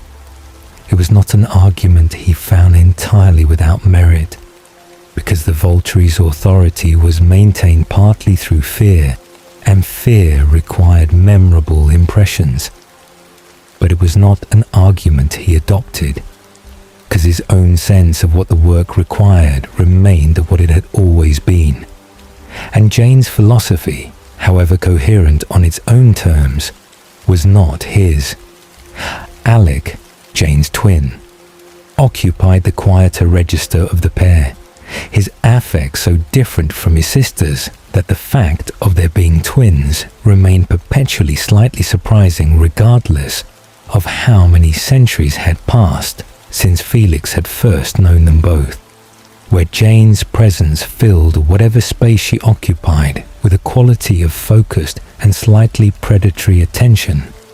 Alec's presence was characterized by a stillness so complete it approached invisibility. The stillness of someone who had learned very early that observation was more useful than expression, and who had never found reason to revise that assessment. His gift, the elimination of all sensation, was in its way more terrible than Jane's, because it left its subjects fully conscious and entirely helpless, aware of their own incapacitation, but severed from every physical input that would allow them to respond to it, and he deployed it with the dispassionate thoroughness of someone for whom the gift was simply a tool rather than a pleasure. Felix worked alongside Alec with the comfortable familiarity of long professional association, and found in Alec's quietness a quality he respected, the quality of someone who did not require the validation of others' acknowledgement and did not offer more of himself than the situation required. They did not have the kind of relationship Felix had with Dmitri, did not share the particular ease that centuries of direct partnership produced, but they understood each other in the specific way of people whose professional roles were complementary and who had operated in enough shared context to have developed a mutual confidence in what each one could be counted on to do. Aro's relationship with Felix was the foundation beneath all the others, the primary bond from which everything else in Felix's existence extended, and it was the most complex relationship Felix had, complex in ways that centuries of consideration had not entirely resolved into simple terms. Aro had read Felix completely, had known him more thoroughly than Felix knew himself, had accessed through a single touch the entire history of Felix's human life and his centuries of vampire existence, every thought and every doubt and every moment of darkness and every moment of clarity and every private truth that Felix had never spoken aloud to any living being. And then Aro had kept him, had chosen him, had placed him at the center of the Volturi's operational capacity, and maintained him there across centuries without any indication that the complete knowledge of what Felix was had produced anything except the valuing of it. "You know everything about me," Felix said to Aro once, in one of the rare private audiences that Aro occasionally granted to the senior guard members, the conversations that happened in the quieter chambers away from the theatre of the great hall. "Every thought I have ever had, every failure." Aro smiled, which was his most common and most genuinely expressive response to almost anything. I know everything about everyone I have touched," he said. "That is the nature of my gift. What I know about you, Felix, is that you are exactly what you appear to be. Do you understand how rare that is? How valuable?" "I appear to be a soldier," Felix said. "You are a soldier," Aro said. "Completely, genuinely, without the complications and the private reservations and the hidden secondary loyalties that make most beings something other than what they present themselves as. When you tell me you are loyal, your entire history confirms it. when you tell me you will do what is required. Every thought you have ever had supports that statement. You are what you say you are, Felix. In my long experience, that is not common. Felix considered this, the particular quality of being known completely and found in that complete knowledge, aimed to be sufficient. There was something in it that no other relationship had ever offered him. The particular piece of existing without the possibility of misrepresentation, of being valued for exactly what he was, rather than for any version of himself that he had constructed for external consumption. Whether Aro's valuing of him was itself uncomplicated, or whether it contained the strategic dimensions that everything Aro did tended to contain, was a question Felix had considered and set aside as ultimately less relevant than the fact of the valuing itself, which had been consistent and reliable across centuries of shared existence. Chelsea's gift complicated everything and simplified nothing, which was perhaps the most honest way to describe the effect of an ability that could strengthen or weaken the emotional bonds between people, and that had been operating continuously within the Volturi Guard for as long as Felix had been part of it. The loyalty he felt toward Aro and toward the structure of the Volturi was real in every experiential sense, felt genuine in the way that all feelings feel genuine from the inside regardless of their origin. And he had arrived over the centuries at a settled position on the question of whether its having been reinforced by Chelsea's gift made it less authentically his own. The position he had arrived at was that it did not, and not because the question was unimportant, but because the distinction between a loyalty that had developed naturally and a loyalty that had developed naturally and then been reinforced was a distinction without a meaningful practical difference, and Felix had always been more interested in the practical than the philosophical. The Guard as a whole was the community of his existence, the population of his daily life, the collection of individuals whose presence constituted the social texture of centuries. Heidi, whose physical beauty was itself a gift in the operational sense, drawing human visitors to the castle with an effectiveness that no other recruitment method could match, and moved through the underground complex with a particular confidence of someone who understood precisely the nature of their value and had made a complete peace with deploying it. Corin's gift kept the wives content in their tower, wrapping them in a satisfaction that made their isolation bearable, a service whose importance to the stability of the Volturi's internal dynamics was easy to underestimate from the outside. Afton's gift of mental invisibility was limited in its reliability, but useful in specific circumstances, and he was a steady and unremarkable presence in the Guard, whose steadiness Felix found he valued more than any more spectacular quality would have been valued, because steadiness across centuries was itself a form of excellence. These were the people of his world. Incomplete as a description of human friendship might make them seem, real as any relationship that endured across the kind of time they had endured together. He did not use the word family for them, because the word carried implications about warmth and unconditional acceptance that the Volturi's world did not entirely support. But he did not need another word, because the thing itself existed clearly enough without requiring a name, and Felix had always found that the things which existed most solidly were the things that needed names least. The Cullen Coven was known inside Volterra long before any of its members descended into the underground chambers beneath the city.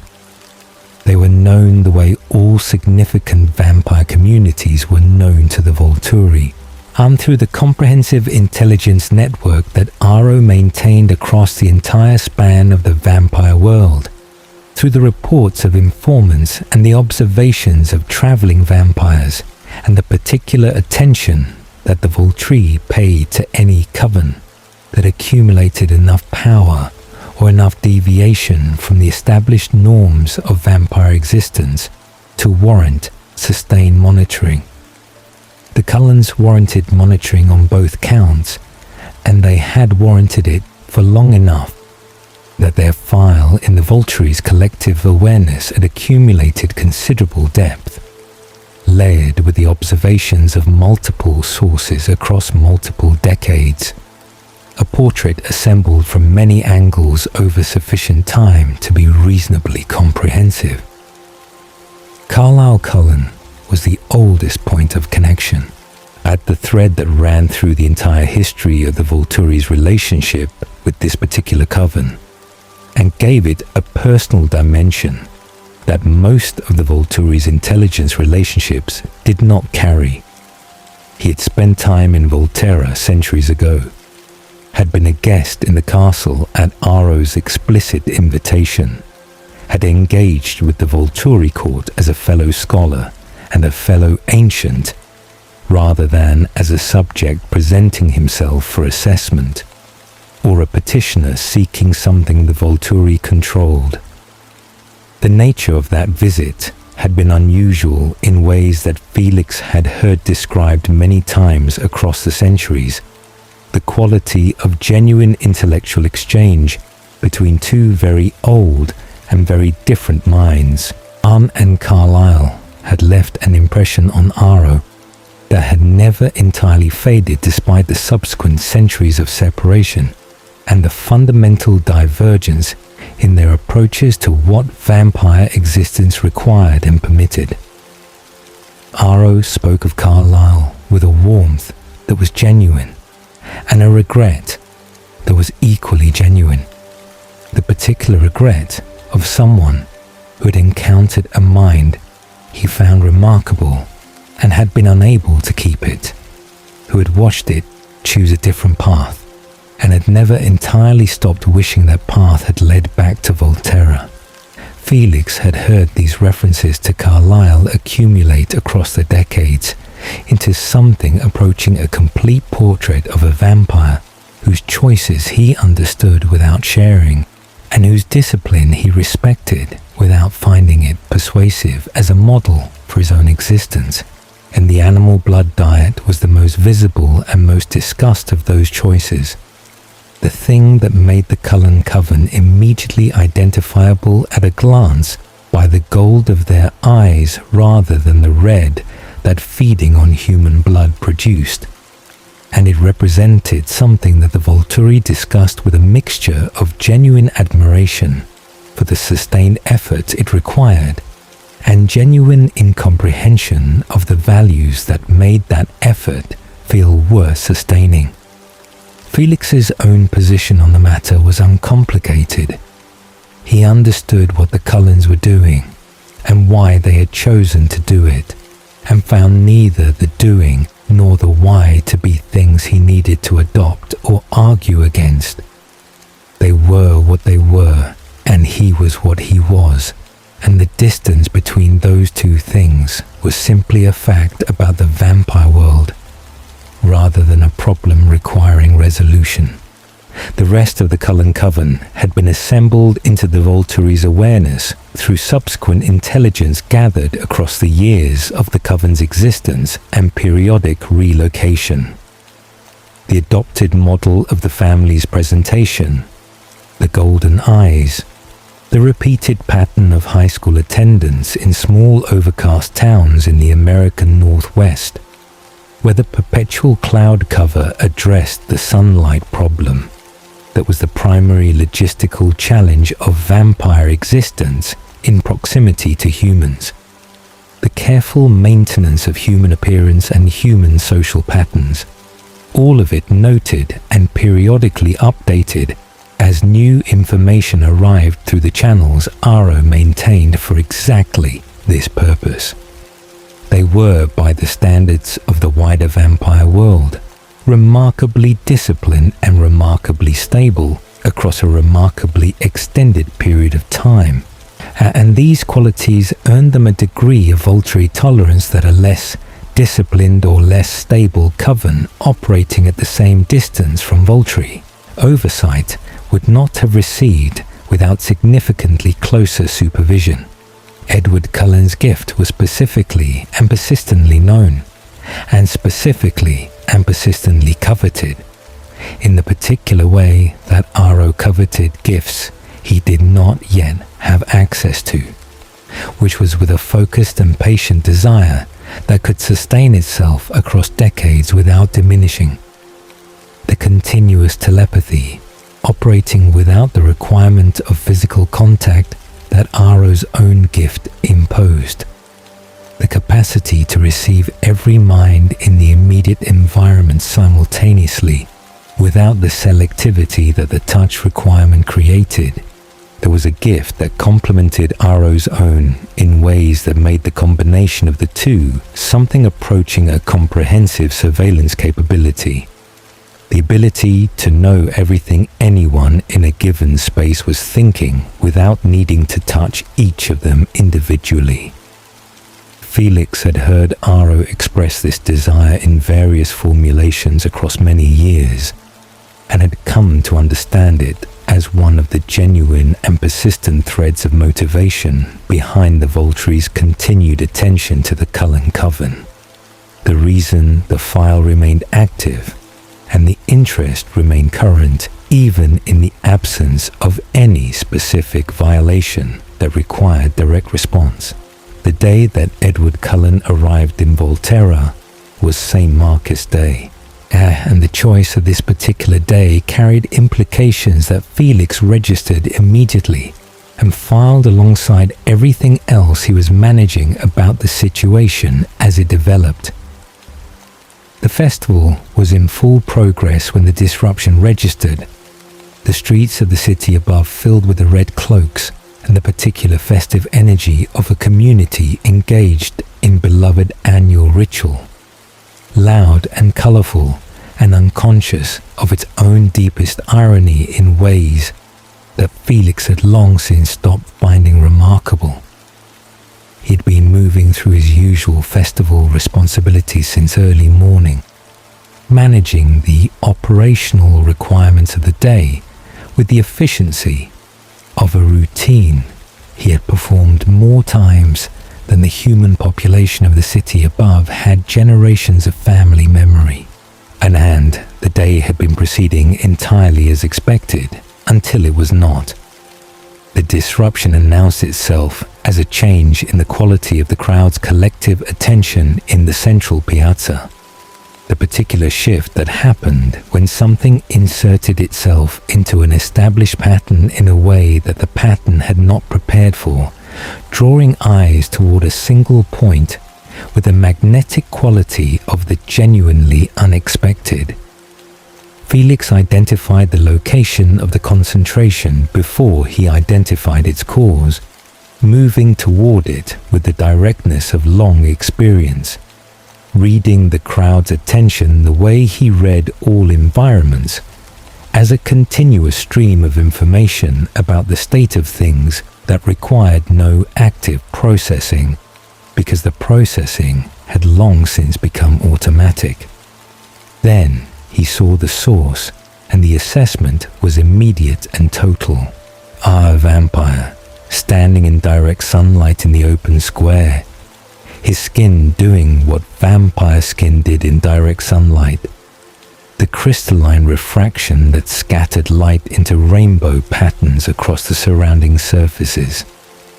The display that was simultaneously among the most beautiful things a vampire form produced, and the most catastrophically revealing to any human observer with sufficient attention and sufficient proximity to process what they were seeing. The vampire was young in appearance, dark-haired, lean, and possessed of an expression that Felix read in a single comprehensive pass as the expression of someone who had arrived at this location with a specific and terminal intention and was executing it with the methodical quality of a decision already fully made. Felix reached him at the same moment that two figures came running from the shadows at the piazza's edge. A small, dark-haired female vampire whose movement carried the particular quality of precognitive guidance, the quality of someone who knew exactly where they needed to be because they had already seen themselves arriving there, and beside her, moving with the desperate urgency of pure human fear, translated into physical action, a girl, a human girl, running directly into the open sunlit square with the specific desperation of someone who understood at least part of what was happening and had decided that understanding was not sufficient reason to stop. She reached the dark-haired vampire before Felix did, throwing herself against him with the full force of her momentum. And the vampire's response to the impact of her arrival was the response of someone whose entire reason for standing in that square had just been removed by the simple physical fact of her presence. The reason for the terminal intention dissolving in the space of a moment into something that was its exact opposite. Felix arrived alongside Dmitri and assessed the complete situation in the compressed and comprehensive way of someone who had been doing this for centuries.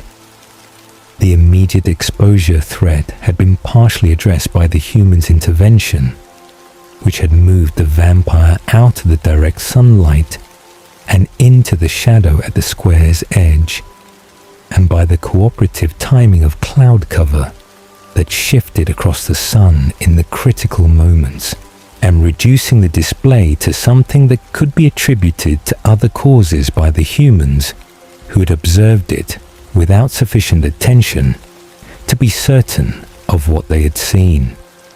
The secondary situation was considerably more complex and considerably less easily addressed by the movement of clouds. "You have caused quite the disruption," Felix said to the dark-haired vampire, his voice pitched to carry to the three of them without reaching the humans in the immediate vicinity, carrying the particular quality of authority that communicated seriousness without volume. "This is not the appropriate time or location for whatever this situation is. You will come with us now." Edward looked at him with a specific quality of attention that Felix had come to associate with telepaths receiving information from the minds around them, on the slight adjustment of focus that indicated he was processing more than the spoken words, that he was hearing the fuller content of Felix's awareness and assessment simultaneously with the words that carried its surface. Whatever Felix was thinking in that moment, Edward was receiving it directly, and the receiving of it produced a stillness that was the stillness of someone who had received a comprehensive picture of their options and found the picture less favorable than they might have wished. "The girl comes with us," Edward said, and the tone carried the weight of someone stating a condition rather than making a request. Someone who understood their position was not one from which conditions were typically stated, and was stating one anyway, because the alternative was not acceptable. "That," Felix said, at meeting his gaze with a directness that made his own position clear without requiring elaboration, "will be determined by Aro."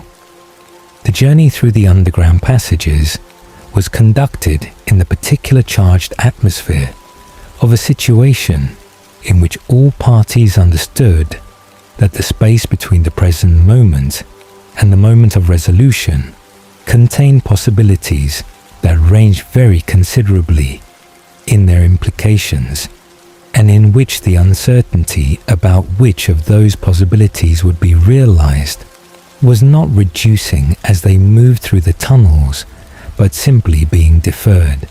Felix and Dmitri moved the three of them through the underground complex with the efficiency of long practice.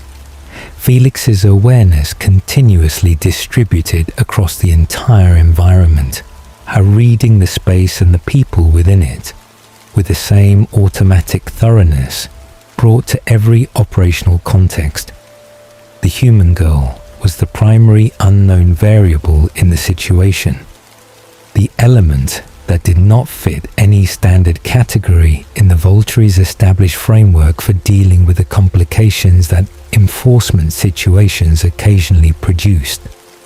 Felix assessed her continuously as they moved, gathering information in the way he gathered all information, without making the assessment visible and without interrupting the movement that was the operational priority. She was young, pale in the specific way of someone whose natural coloring was light, and who had recently experienced significant fear, and frightened with a clarity and a depth that his senses registered in multiple simultaneous registers, as the accelerated heartbeat and the particular quality of her breathing and the specific scent that fear produced in human blood, all of it composing a picture of someone who understood enough of their situation to be genuinely afraid. But the fear was not producing the irrational behavior that it sometimes produced in humans who encountered the vampire world without adequate preparation for what that encounter meant.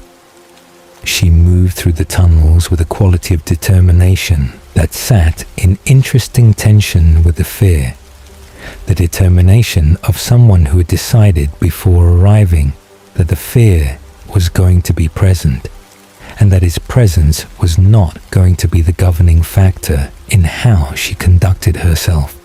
Felix noted this as a characteristic worth noting, filed it alongside everything else he was accumulating about the situation, and continued moving. Edward walked beside the girl with his attention divided in the visible way that Felix had come to recognize as characteristic of his particular gift. His awareness continuously distributed between the immediate physical fact of her presence beside him and the ongoing reception of every mind in the surrounding space. He was reading Felix's mind. Felix was aware of this and maintained the same quality of mental transparency he always maintained in operational context, because his mind contained nothing that he would not have been willing to state directly, and the fact that Edward could receive its content without the usual mediation of language was a difference of mechanism rather than substance. What happens to her if RO decides the law requires it? Edward said, and it was not entirely a question. He was confirming something he had already read from the minds around him, seeking the verbal acknowledgement that the reading itself could not quite substitute for. You already know the answer to that, Felix said.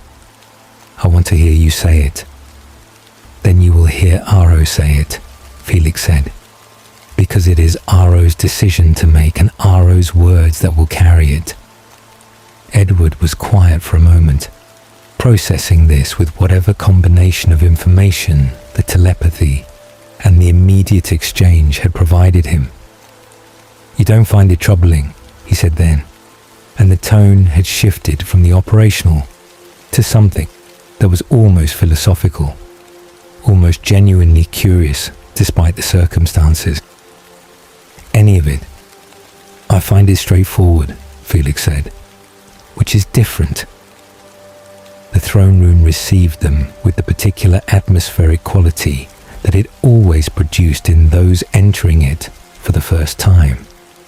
The quality of a space that had been the site of more consequential decisions than most human civilizations produced across their entire histories, that carried the accumulated weight of all those decisions in the temperature of the air and the quality of the silence and the specific way that light and shadow moved in the space. Aro was already descending from the dais as they entered, moving forward with the fluid grace of 2,000 years of continuous existence, his expression carrying the particular quality of genuine delight that novel situations produced in him, the delight of someone whose gift had given him access to everything, and who therefore encountered genuine novelty, rarely enough to find it precious when it arrived. "Edward," Aro said, his arms slightly open in the gesture of welcome that he extended regardless of the circumstances of any given arrival, his voice carrying the warmth that was always real and always present alongside everything else. What an extraordinary surprise, and on this of all days. His attention moved briefly to Alice and then to Bella, with the focused quality of someone encountering something they had been informed about and are now seeing directly for the first time. The slight recalibration that direct observation always required, even when the advanced information had been comprehensive. "And you have brought guests." "I didn't come to socialize," Edward said. No," Aro agreed, his tone losing none of its warmth, but gaining a layer of something more complex beneath it. "You came for something considerably more final, but circumstances appear to have intervened." He looked at Bella with a sustained attention that Felix read as significant, because Aro's sustained attention was never allocated without reason. This is the human, the one whose mind resists you.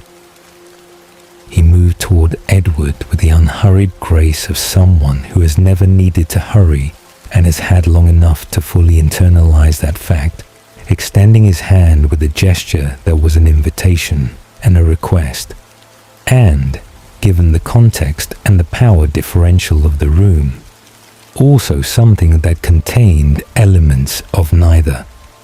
Edward looked at the extended hand, and Felix watched him make the calculation, give the rapid and comprehensive assessment of the available options and what each of them produced.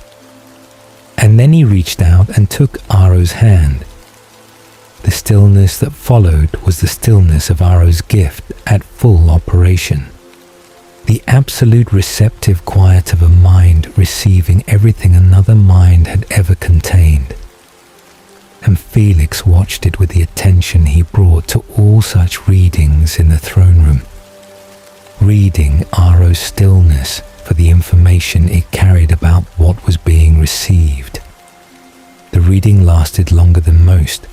Edward's mind contained considerable material, the accumulation of over a century of continuous and involuntary telepathy, operating on every human and vampire he had ever been in proximity to, and every thought of every being he had encountered filtered through his own consciousness and stored with the perfect retention of vampire memory. A library of other minds that Aro was now receiving in its entirety. When Aro released Edward's hand, the expression on his face had the quality that Felix had learned over centuries to identify as the expression Aro wore when he had received information that was genuinely expanding rather than merely confirming. Not just the content of Edward's thoughts, but the specific fact of the human girl, the nature and depth of what Edward felt for her, the history of their connection and its extraordinary complications, all of it now present in Aro's comprehensive awareness. "Fascinating," Aro said softly, and the word carried genuine weight. And then his attention moved to Bella with a directness and a purpose that made the preceding conversation feel like prologue. "And now I must meet this remarkable young woman for myself." He extended his hand to Bella, and Felix watched her look at it and then at Edward. and Edward gave the slight nod of someone communicating the absence of better options, and Bella placed her hand in Aro's with the particular quality of courage that came not from the absence of fear, but from the decision to proceed despite its complete presence. Aro held her hand and was still, and the quality of the stillness was different from all the preceding readings, longer and more searching and culminating in an expression Felix had genuinely never seen on Aro's face before, and the expression of someone who has reached with complete confidence for something entirely familiar and found nothing where it should have been, an absence so total and so unexpected that it required several additional moments of searching before the absence itself could be accepted as the answer rather than a failure of the reaching. He released her hand and turned to Edward with something that was almost wonder, the specific quality of wonder that only truly ancient beings could produce, wonder that had survived long enough to have exhausted almost everything else, and therefore carried the weight of everything it had outlasted. "Nothing," Aro said. "Absolutely nothing. Not the faintest impression." He looked back at Bella, as though the looking itself might yield what the touch had not. "She is entirely human, yet you are certain." "As certain as I can be," Edward said. "Her mind has always been close to me, from the first moment." "Extraordinary," Aro said. And then he did something that Felix had seen him do very rarely. Across the full span of their centuries together, he laughed, a genuine and unperformed expression of delight at something that had surprised him completely. "In all my years, Edward, in all my thousands of years of reading every mind I have ever touched, never once has a human mind been close to me. Never once." He shook his head slightly, the gesture of someone revising a model they had believed was complete. "And she is close to you as well," you said. "Her shield operates against both of us. Against every gift I've encountered," Alice said quietly from her position at the edge of the proceedings. I can see her future only with difficulty. She resists passive reception." Caius, who had been containing his impatience with the quality of someone who had been containing the same impatience across the same kinds of proceedings for 2,000 years, and had not grown more patient with repetition, allowed some of it to become visible in his expression. "The law," he said, his voice carrying the flat precision of someone stating what he considered obvious and finding it frustrating that it requires stating. "She is human. She knows what we are. She has stood in this room and seen us. The law exists for exactly this circumstance, and the law is clear. The law exists to protect our secrecy," Aro said, with the patient tone of long practice. "And there are multiple means by which secrecy can be protected. The permanent solution is one option among several." He looked at Bella again, and Felix read in the quality of that look the specific calculation of someone assessing the value of an unusual thing and determining whether that value exceeded the cost of maintaining it. "Tell me, my dear, how much do you know? How much has Edward shared with you of our world?" Bella met his gaze with the steadiness that had characterized her behavior throughout the proceedings, the steadiness that Felix had noted and continued to find interesting in its consistency. "Enough to understand where I am and what this room means," she said. "Enough to understand what the decision you're making is. And yet you are not asking for mercy," Aro observed, his tone genuinely curious. "You are simply waiting." "Asking wouldn't change the outcome," Bella said. "Whatever you decide, you'll decide. I can't affect that." Aro studied her for a moment, with the comprehensive attention of someone for whom understanding a being completely was both a professional habit and a personal pleasure. And then he looked at Edward with an expression that contained multiple layers Felix could read from long familiarity. There was the appreciation of the unusual, the assessment of strategic value, the genuine fondness that Aro carried for Edward despite, or perhaps because of the complexity of their relationship. And beneath all of these, the specific and persistent desire that had coloured the Volturi's relationship with the Cullen Coven for decades. She would be quite something, Aro said to Edward, and the tone was reflective rather than directive, in the tone of someone thinking aloud in the presence of someone whose response to the thought interested them. As one of us, with that shield developed and extended and refined through transformation. Can you imagine, Edward, a shield of that strength and that scope, fully realized? I can imagine it, Edward said carefully. So can I, Aro said, quite vividly. He was quiet for a moment with the productive quality of Aro's quiet moments, the quality of real-time calculation proceeding behind an expression of serene consideration. Then he looked at Alice. You have seen her future, you said. Yes, Alice said, and extended her hand. Aro took it, and the reading that followed was the longest of the afternoon. Alice's visions moving through Aro's reception with a particular quality of probabilistic future sight, and the flickering imagery of events that were moving toward occurrence through the accumulated momentum of present decisions and present relationships and present trajectories. Felix watched Aro's face during this reading with more attention than he had given to anything else in the afternoon, because what Aro received from Alice's mind would determine the shape of everything that followed, and the shape of what followed mattered in ways that extended well beyond this particular afternoon and this particular throne room. When Aro released Alice's hand and stepped back, his expression carried the quality of someone who had seen something that had genuinely and substantially affected the calculation he had been running, who had received information that changed the weight of the variables in ways that produced a different outcome than the calculation had been approaching before the new information arrived.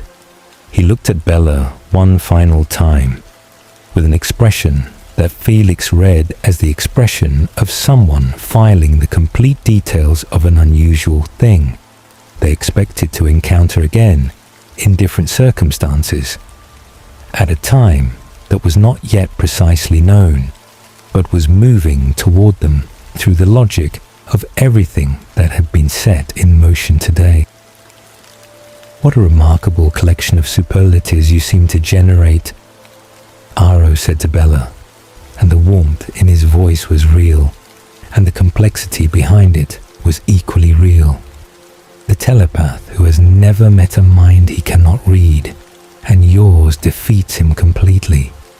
The precognitive whose sight I consider the most reliable I have encountered, and your future is already taking shape in her visions in ways that are quite clear. He looked at Edward. She will be one of us eventually. Alice has seen it with sufficient clarity that I am satisfied on that point. Caius made a sound. In the interim, Aro continued, addressing the sound directly without acknowledging its source. Discretion will be maintained, as it has been maintained. He looked at the three of them with the expression of someone concluding a proceeding on terms they have decided upon, rather than terms they have been compelled toward. You are free to go, all three of you, with the understanding that we will be watching, as we always watch, and with the expectation that the future Alice has shown me will proceed as she has seen it. He paused. I do hope our next meeting occurs under circumstances that permit genuine conversation. There is so much I would like to discuss. Felix escorted them back through the passages with the efficiency of long practice, moving the three of them through the underground complex and up into the light of the city above, where the festival continued with the magnificent indifference of a community that had no idea what had just occurred beneath its feet. He watched Edward and Bella and Alice move away through the red-cloaked crowd, get Edward's arm around Bella with the quality of someone who has just been reminded in the most direct and comprehensive terms of exactly what the world contains and what it is capable of doing to the things they care about most. Felix returned to the underground complex and resumed his position, and he turned over the encounter in the particular way he processed things that had deviated from established pattern in ways that merited careful consideration. The human girl's complete resistance to Aro's gift was genuinely unprecedented in Felix's experience. The precognitive's vision of her future as a vampire was a variable that had materially altered the afternoon's trajectory. And Edward Cullen, who had arrived in Volterra with the explicit intention of ending his existence, had departed it alive and accompanied, and carrying the full weight of Volturi attention back to the American Northwest, like a consequence that would travel with him regardless of the distance he put between himself and this city. The situation was not resolved. It was deferred, and the deferral had the specific quality of something accumulating beneath the surface, building pressure through the ongoing existence of unresolved variables, moving toward a future encounter whose precise shape was not yet visible from Felix's position, but whose arrival he registered as certain with the confidence of someone who had spent centuries watching deferred situations find their resolution. He noted it and filed it and returned to the rhythms of the castle, and he waited, as he had always waited, with the patience of someone who understood that time was the one resource of which he would never run short. Irina arrived in Volterra on a day in late autumn when the light over Tuscany had the particular quality of the season, low and golden, and casting long shadows across the hills that surrounded the city, the kind of light that made everything it touched look ancient and significant in ways that the same landscape in summer did not quite achieve. Felix was at the castle when she arrived, aware of her approach through the network of awareness that the guard maintained around the perimeter of the underground complex, and he was present in the antechamber when she was brought to Aro. He had encountered the Denali Coven peripherally across the centuries and knew them by reputation and by their specific position in the wider vampire world as one of the few communities that shared the Cullen model of animal blood feeding, knew that they had historical connections to the Cullen family that ran deep enough to constitute something approaching kinship by the standards of immortal relationships, that one of their number had come to Volterra with an accusation against the Cullens was therefore significant in a specific way that a stranger's accusation would not have been, because the accusation required overcoming precisely those connections, required Irina to place whatever she believed she had witnessed above the loyalties that had defined her community's relationship with the Cullens across decades.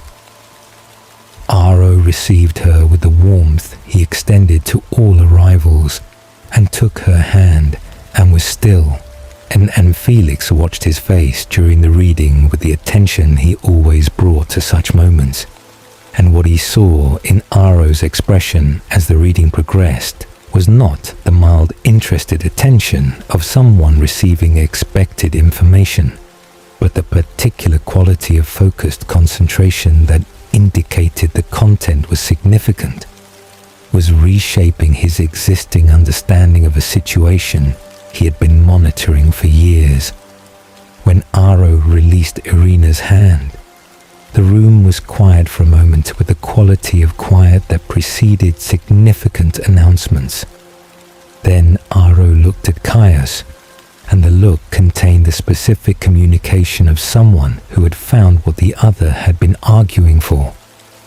And Caius's expression shifted into the particular quality of grim satisfaction that was the closest thing to pleasure his affect typically produced. "An immortal child," Caius said, and the words fell into the room with the weight of the most serious category of accusation the Volturi's framework contained. Felix felt the shift in the atmosphere of the room that the accusation produced, the specific change in the quality of the air that happened when the Volturi's attention collectively oriented toward a single point, with the focused totality of a system that had been built for exactly this kind of response. He had felt this shift before, at the beginning of the Immortal Children campaign centuries ago, and the familiarity of it did not diminish its weight. It still meant what it had always meant. It still required what it had always required. The preparation for the mission began immediately, with the efficiency of a system that had been refined through centuries of major enforcement operations into something that could be activated and scaled without the delays that insufficient preparation produced. But the scale of this particular preparation was different from anything Felix had been part of in his recent centuries of service, different in ways that communicated the significance of the operation more clearly than any explicit statement could have. This was not a small delegation assembled for a targeted enforcement action. This was a mobilization, a gathering of the full guard, and then beyond the full guard, the recruitment of additional fighters from the network of vampires who existed in various relationships of obligation and alliance with the Volturi, and the assembly of a force whose size was itself a statement about the seriousness of what was being addressed. "We have not moved in this number in a very long time," Dmitri said to Felix, during one of the preparation days when they were in the armory of the underground complex, assessing the composition of the force that was assembling. His tone was observational rather than concerned, the tone of someone noting a fact rather than evaluating it. "We have not had reason to," Felix said. "The Cullens have allies," Dmitri said, "more than most covens. The animal blood model creates a certain goodwill among vampires who might otherwise have no particular connection." "Goodwill doesn't fight," Felix said. "No," Dmitri agreed, "but it assembles, and assembled things can surprise you." Felix considered this. He had been running his own assessment of the Cullen situation across the days of preparation, building on everything he knew about the Coven, from the decades of accumulated intelligence and from the direct encounter in the throne room years before. He had found in the throne room encounter information that his professional assessment required him to hold and not dismiss. The specific combination of Edward's telepathy and Alice's precognition, and the human girl's shield, now presumably the shield of a vampire, that constituted a genuinely unusual concentration of defensive capability. And the Cullens had a quality that he had noted and filed without yet fully accounting for.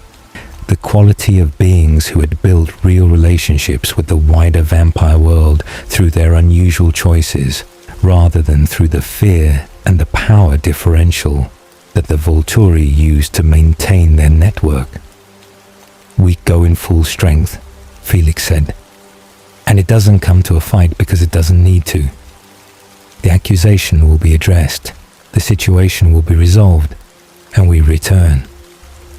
And if the accusation is wrong, Dmitri said. Felix looked at him. Irina saw what she saw. Irina saw something, Dmitri said carefully. What she saw and what was there are questions that Aro's reading will answer when we arrive. I am simply noting that the questions remain questions until then. Felix filed this alongside everything else he was carrying into the operation and returned to the preparation. And the journey across the Atlantic had a quality unlike any operational travel Felix had undertaken before.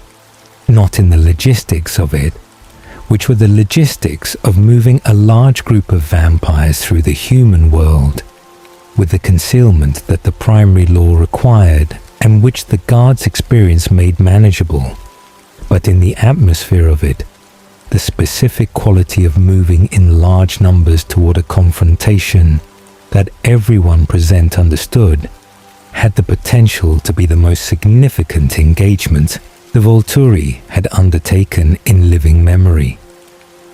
The ocean crossing at night, the force moving together across the dark water, and the silence that large groups of vampires maintained naturally combining with the silence of the open Atlantic to create an environment of profound and somewhat weighted quiet, in which everyone's private assessment of what waited at the end of the journey was conducted without being shared.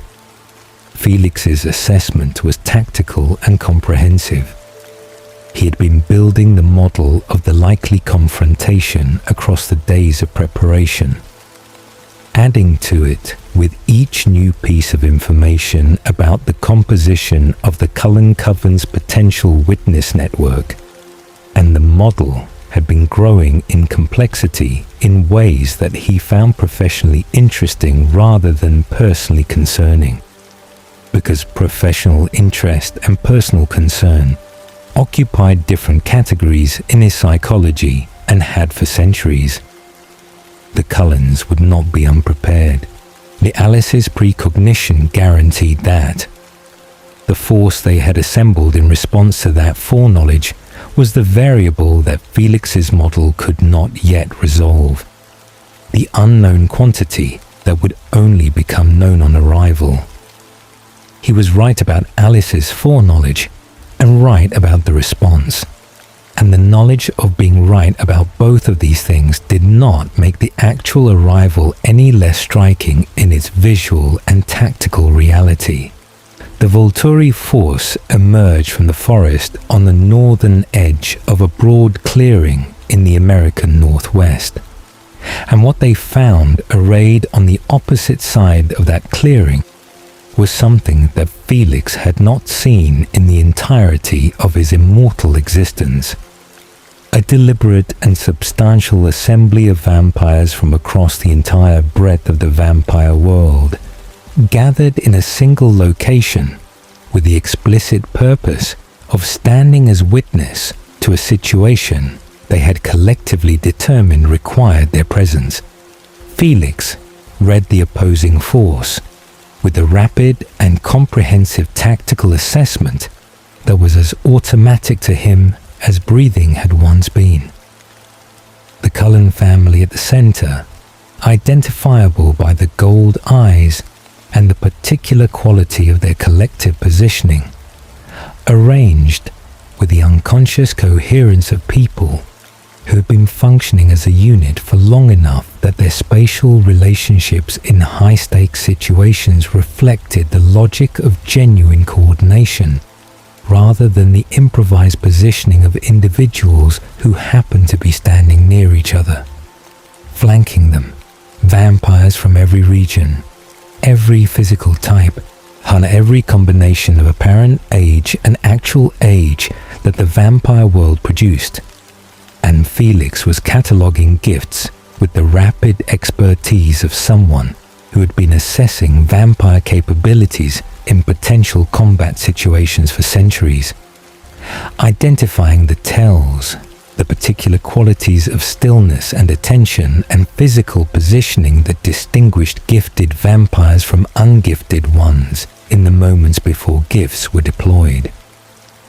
The wolves were the element his model had not adequately accounted for, partly because the intelligence on the Cullen family's alliance with the wolf pack of the Olympic Peninsula had been peripheral rather than central in the Volturi's accumulated file on the Coven, and partly because wolves as a category of opposition did not fit cleanly into the tactical frameworks that Felix had developed for vampire-on-vampire encounters.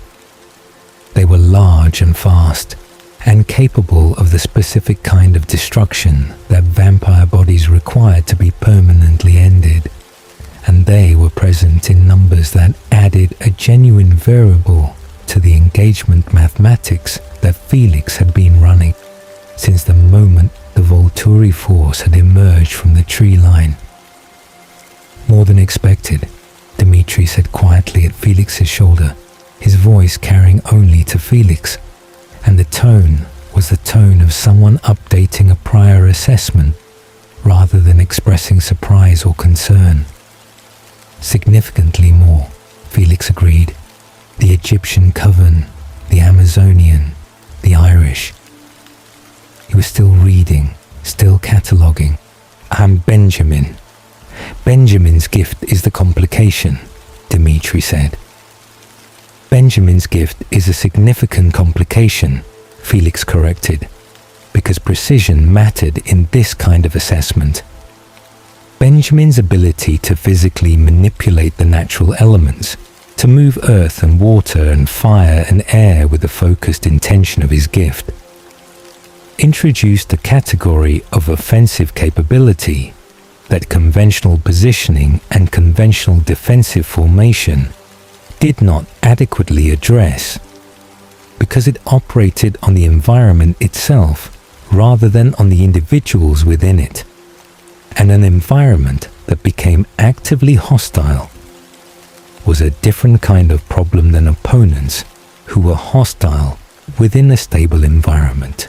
And Aro moved forward from the Volturi force with the characteristic ease of someone for whom the enormity of a situation was never a reason to alter the quality of his presentation, and the meeting with the Cullen representatives in the space between the two forces had the careful and formal quality of an encounter between powers that understood each other's capability and were operating with the specific diplomacy that genuine mutual capability tended to produce.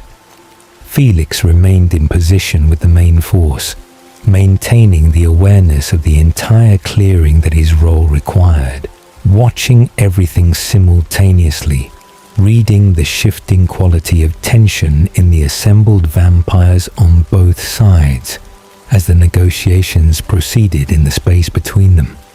Carlyle came forward to meet Aro, and the quality of their interaction was the quality of two beings who had a genuine history and who were operating within that history, even in these circumstances. The particular register of people who know each other well enough that the knowing is present in every exchange regardless of the formal content of what is being said. Felix watched this with interest because the quality of Aro and Carlyle's interaction told him things about the likely trajectory of the encounter that the words being exchanged did not directly communicate. The child was brought forward, and Felix saw Aro's reaction to her from across the clearing, the particular quality of Aro's attention when it encountered something his existing categories did not contain. The same quality Felix had seen when Aro had tried to read Bella in the throne room years before, and the child was brought to Aro, and Aro touched her, and was still with the stillness of his gift receiving, and Felix watched and waited and continued his comprehensive read of the entire clearing. He is not certain, Dimitri said quietly. You can see it. Felix could see it. The quality of Aro's movement as he processed what the reading had given him, the particular thoughtfulness that indicated genuine reassessment rather than the confirmation of an existing position, was readable from his position across the clearing with the clarity that centuries of reading Aro in high-stakes situations provided. Aro had received something from the child that complicated the straightforward application of the accusation's implications, and the complication was genuine rather than performed. Jacob Black was brought forward, and Aro read him as well, and then there was a period of consultation between Aro and the child herself, and through all of this, Felix maintained his position and his awareness, and continued the tactical assessment that was his primary responsibility in this formation. Watching the opposing force for the signs of intention that preceded action. Reading the quality of their readiness for the information it contained about how close any of the individuals present were to the threshold of decision. The confrontation shifted when Caius moved. Irina had been brought forward, and Caius addressed her with the directness that characterized his approach to every situation that he believed had a clear answer, requiring only the will to implement it. And the quality of the exchange between them was the quality of a conclusion, rather than a conversation. And then Caius made the decision that was entirely consistent with everything he had always been, and Irina's existence ended in the clearing with the abruptness that Caius's decisions always had when he made them. The response from the Cullen side was immediate and emotional and entirely predictable to Felix, who had been watching for exactly this kind of trigger, the kind of visible violence that transformed a tense standoff into something with its own momentum toward escalation.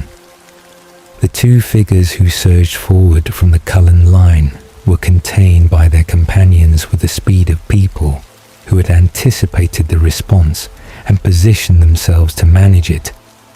But the surge itself had changed the quality of the tension in the clearing, in the specific way that first blood always changed it, raising every threshold, shortening every reaction time, moving every participant closer to the edge of the decision that the entire gathering had been balanced on the edge of since the Volturi force had emerged from the tree line.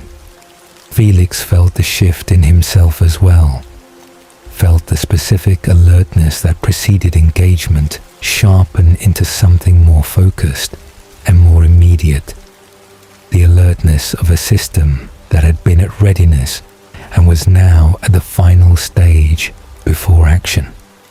His awareness of the clearing narrowed slightly in the way it always narrowed in the final moments before a fight, not losing peripheral information, but organizing it differently, prioritizing the immediate threat geometry over the broader situational awareness that the earlier phase of the standoff had required. Then Alice arrived. She came from the forest behind the Cullen line with Jasper at her shoulder and another figure with her, a figure that Felix assessed in the first moment of seeing as another hybrid, another being in the specific category that Renesmee had occupied, but that the Volturi's framework had not previously needed to contain. Alice moved through the Cullen line to the open space before it with a particular quality of purpose that Felix had always associated with her precognitive guidance, the quality of someone who knew exactly what they needed to do and exactly when they needed to do it, and was executing with the precision of a plan that had been worked out in advance through the specific advantage her gift provided. She brought the hybrid forward, and she brought the vision, and the vision was what changed everything. And Felix saw Aro receive it from across the clearing, saw the specific quality of his stillness as Alice's visions moved through his reception. And Felix had been reading Aro in consequential situations for long enough to understand in real time what the reception of those visions was doing to the calculation that Aro had been running since the beginning of the confrontation. The visions were showing him the battle, were showing him the specific outcome of the engagement. If the Volturi chose to press it to its conclusion, the losses and the costs and the particular irreversibility of what the clearing would look like afterward, rendered in the probabilistic but detailed imagery that Alice's gift produced when it was operating at its clearest. "He's recalculating," Dmitri said, barely audible even to Felix. "Well, he's been recalculating since Benjamin arrived," Felix said. "This is the conclusion of it."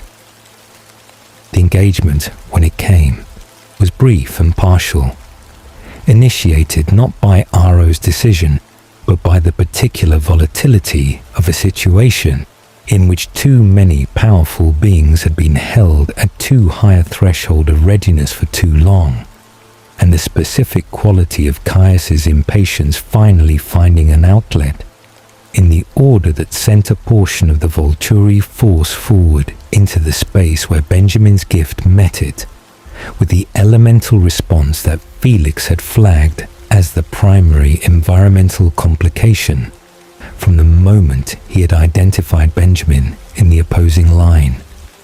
The earth moved. This was not metaphorical. The ground of the clearing cracked and shifted with the focused force of Benjamin's ability applied at full capacity to the problem of the advancing Volturi fighters, opening fissures that were not large enough to be decisive, but were large enough to be disruptive, to break the coherence of the advance and create the kind of environmental chaos that required individual responses rather than the coordinated group movement that the advance had relied on. Felix moved through it with the automatic adaptation of someone who had been functioning in difficult terrain for centuries, maintaining his balance and his position and his awareness of everything around him simultaneously. But he felt the disruption, and he felt the wolves engaging on the flanks, and he felt the quality of the engagement as something that was not proceeding with the clean efficiency of a force with decisive superiority, but with the difficulty of a force that had encountered genuine opposition. The order to withdraw came from Aro, and it came with the quality of a decision made rather than a retreat forced, though Felix understood that the distinction between these two things was, in the specific circumstances of this specific clearing, less clear than it would have been in other situations. Aro had seen the vision, had calculated the costs, had determined that the cost exceeded the strategic value of the outcome at this particular moment. With this particular assemblage of opposition, Ashanan had made the choice that 2,000 years of survival had trained him to make when the mathematics of a confrontation reached a certain threshold. "Pull back," Felix heard, and he pulled back, moving with the Volturi force back toward the tree line in the ordered withdrawal that preserved formation and maintained the quality of deliberate choice even in the act of disengagement. The withdrawal of a force that was choosing to leave rather than being driven to leave. And Felix maintained this quality in his own movement and his own bearing with the discipline of someone who understood that how a force withdrew from a confrontation was as communicative as how it had engaged. The forest closed around them and the clearing receded, and the assembled witness of the vampire world from across every region watched the Volturi withdraw into the dark of the northwest forest, with a particular quality of witnesses who had prepared for one outcome and received another, and was still in the process of understanding what that meant. The journey back was conducted in a silence that was different in quality from the silence of the outward journey, quieter in a way that was not the quiet of people who had nothing to say, but the quiet of people who were processing something that had not yet resolved into language.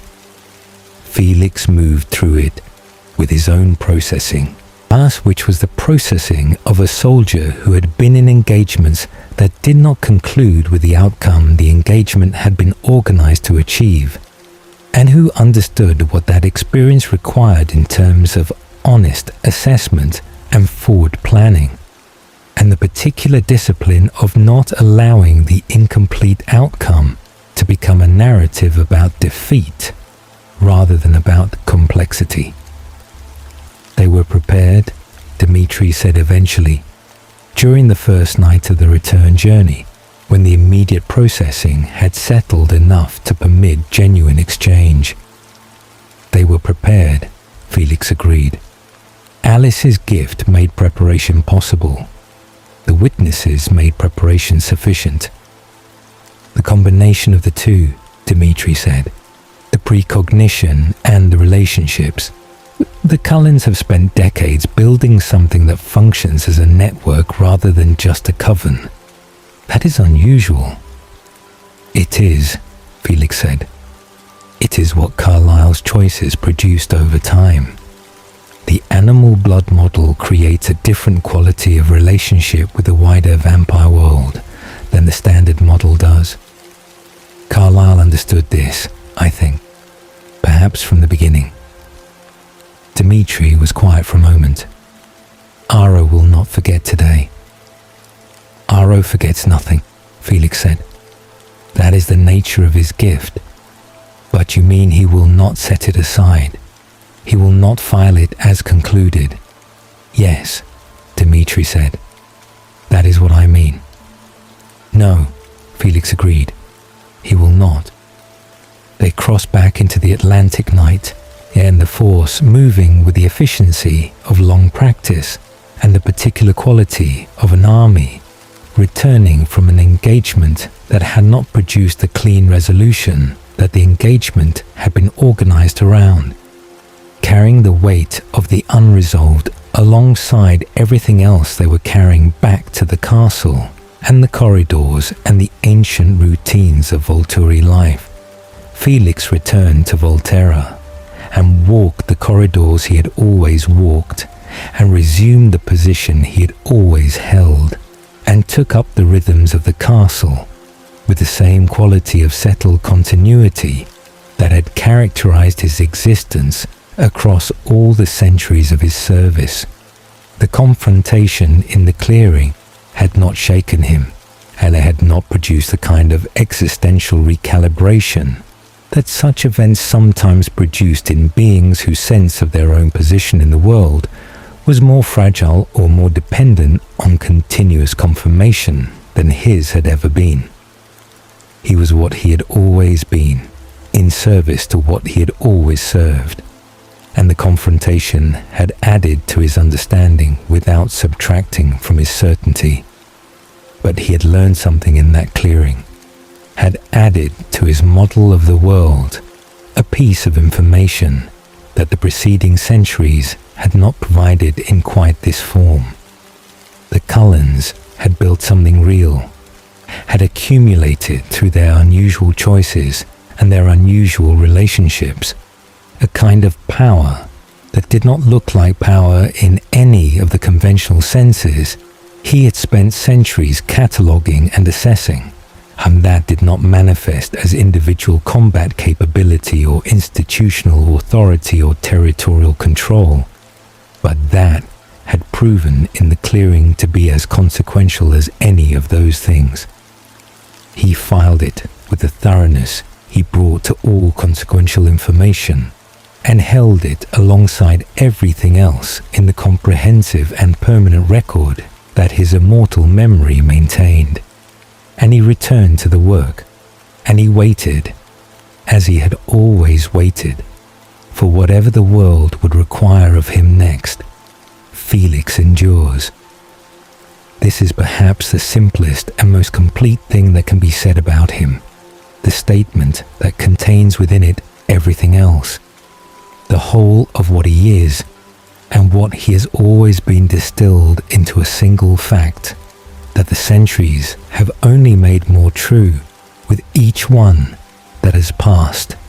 He endures not through the beauty that draws human eyes to vampire forms, not through the psychic gifts that Aro collects with the patience of someone who understands that extraordinary things are worth waiting for, not through the philosophical wrestling that marks the inner lives of vampires like Edward, who spend their immortality questioning what they are and whether what they are is worth being.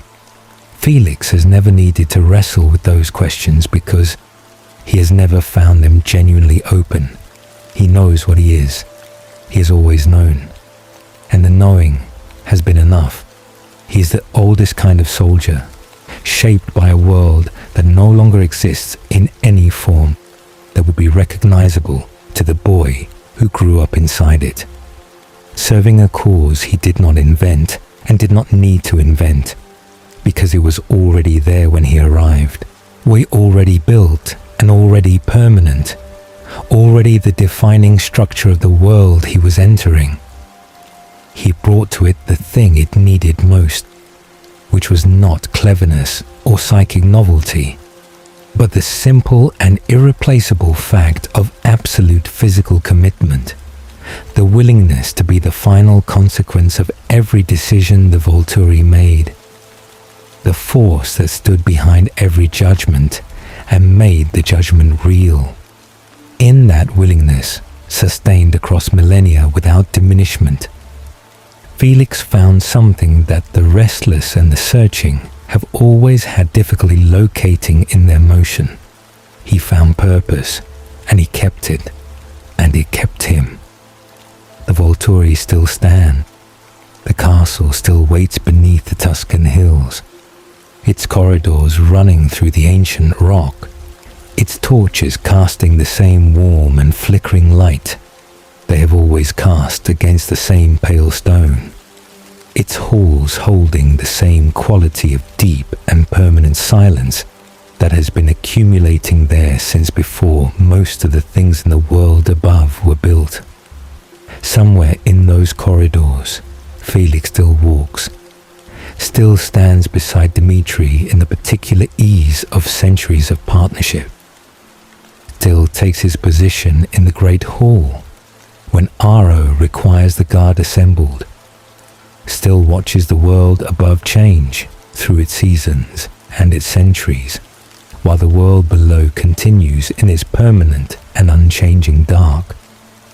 And the world sleeps, as it always sleeps, unaware of the ancient things that move through the spaces beneath its oldest cities, unaware of the soldier who has been standing watch since before its grandest civilizations rose and fell, unaware of the darkness that holds its oldest law, with the patience of something that has never needed to hurry, because it has always understood that it will outlast everything that runs from it.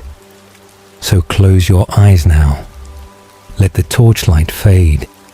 Let the old stones settle into quiet around you and drift into the deep and permanent dark where Felix keeps his watch and where the oldest darkness holds forever. Good night.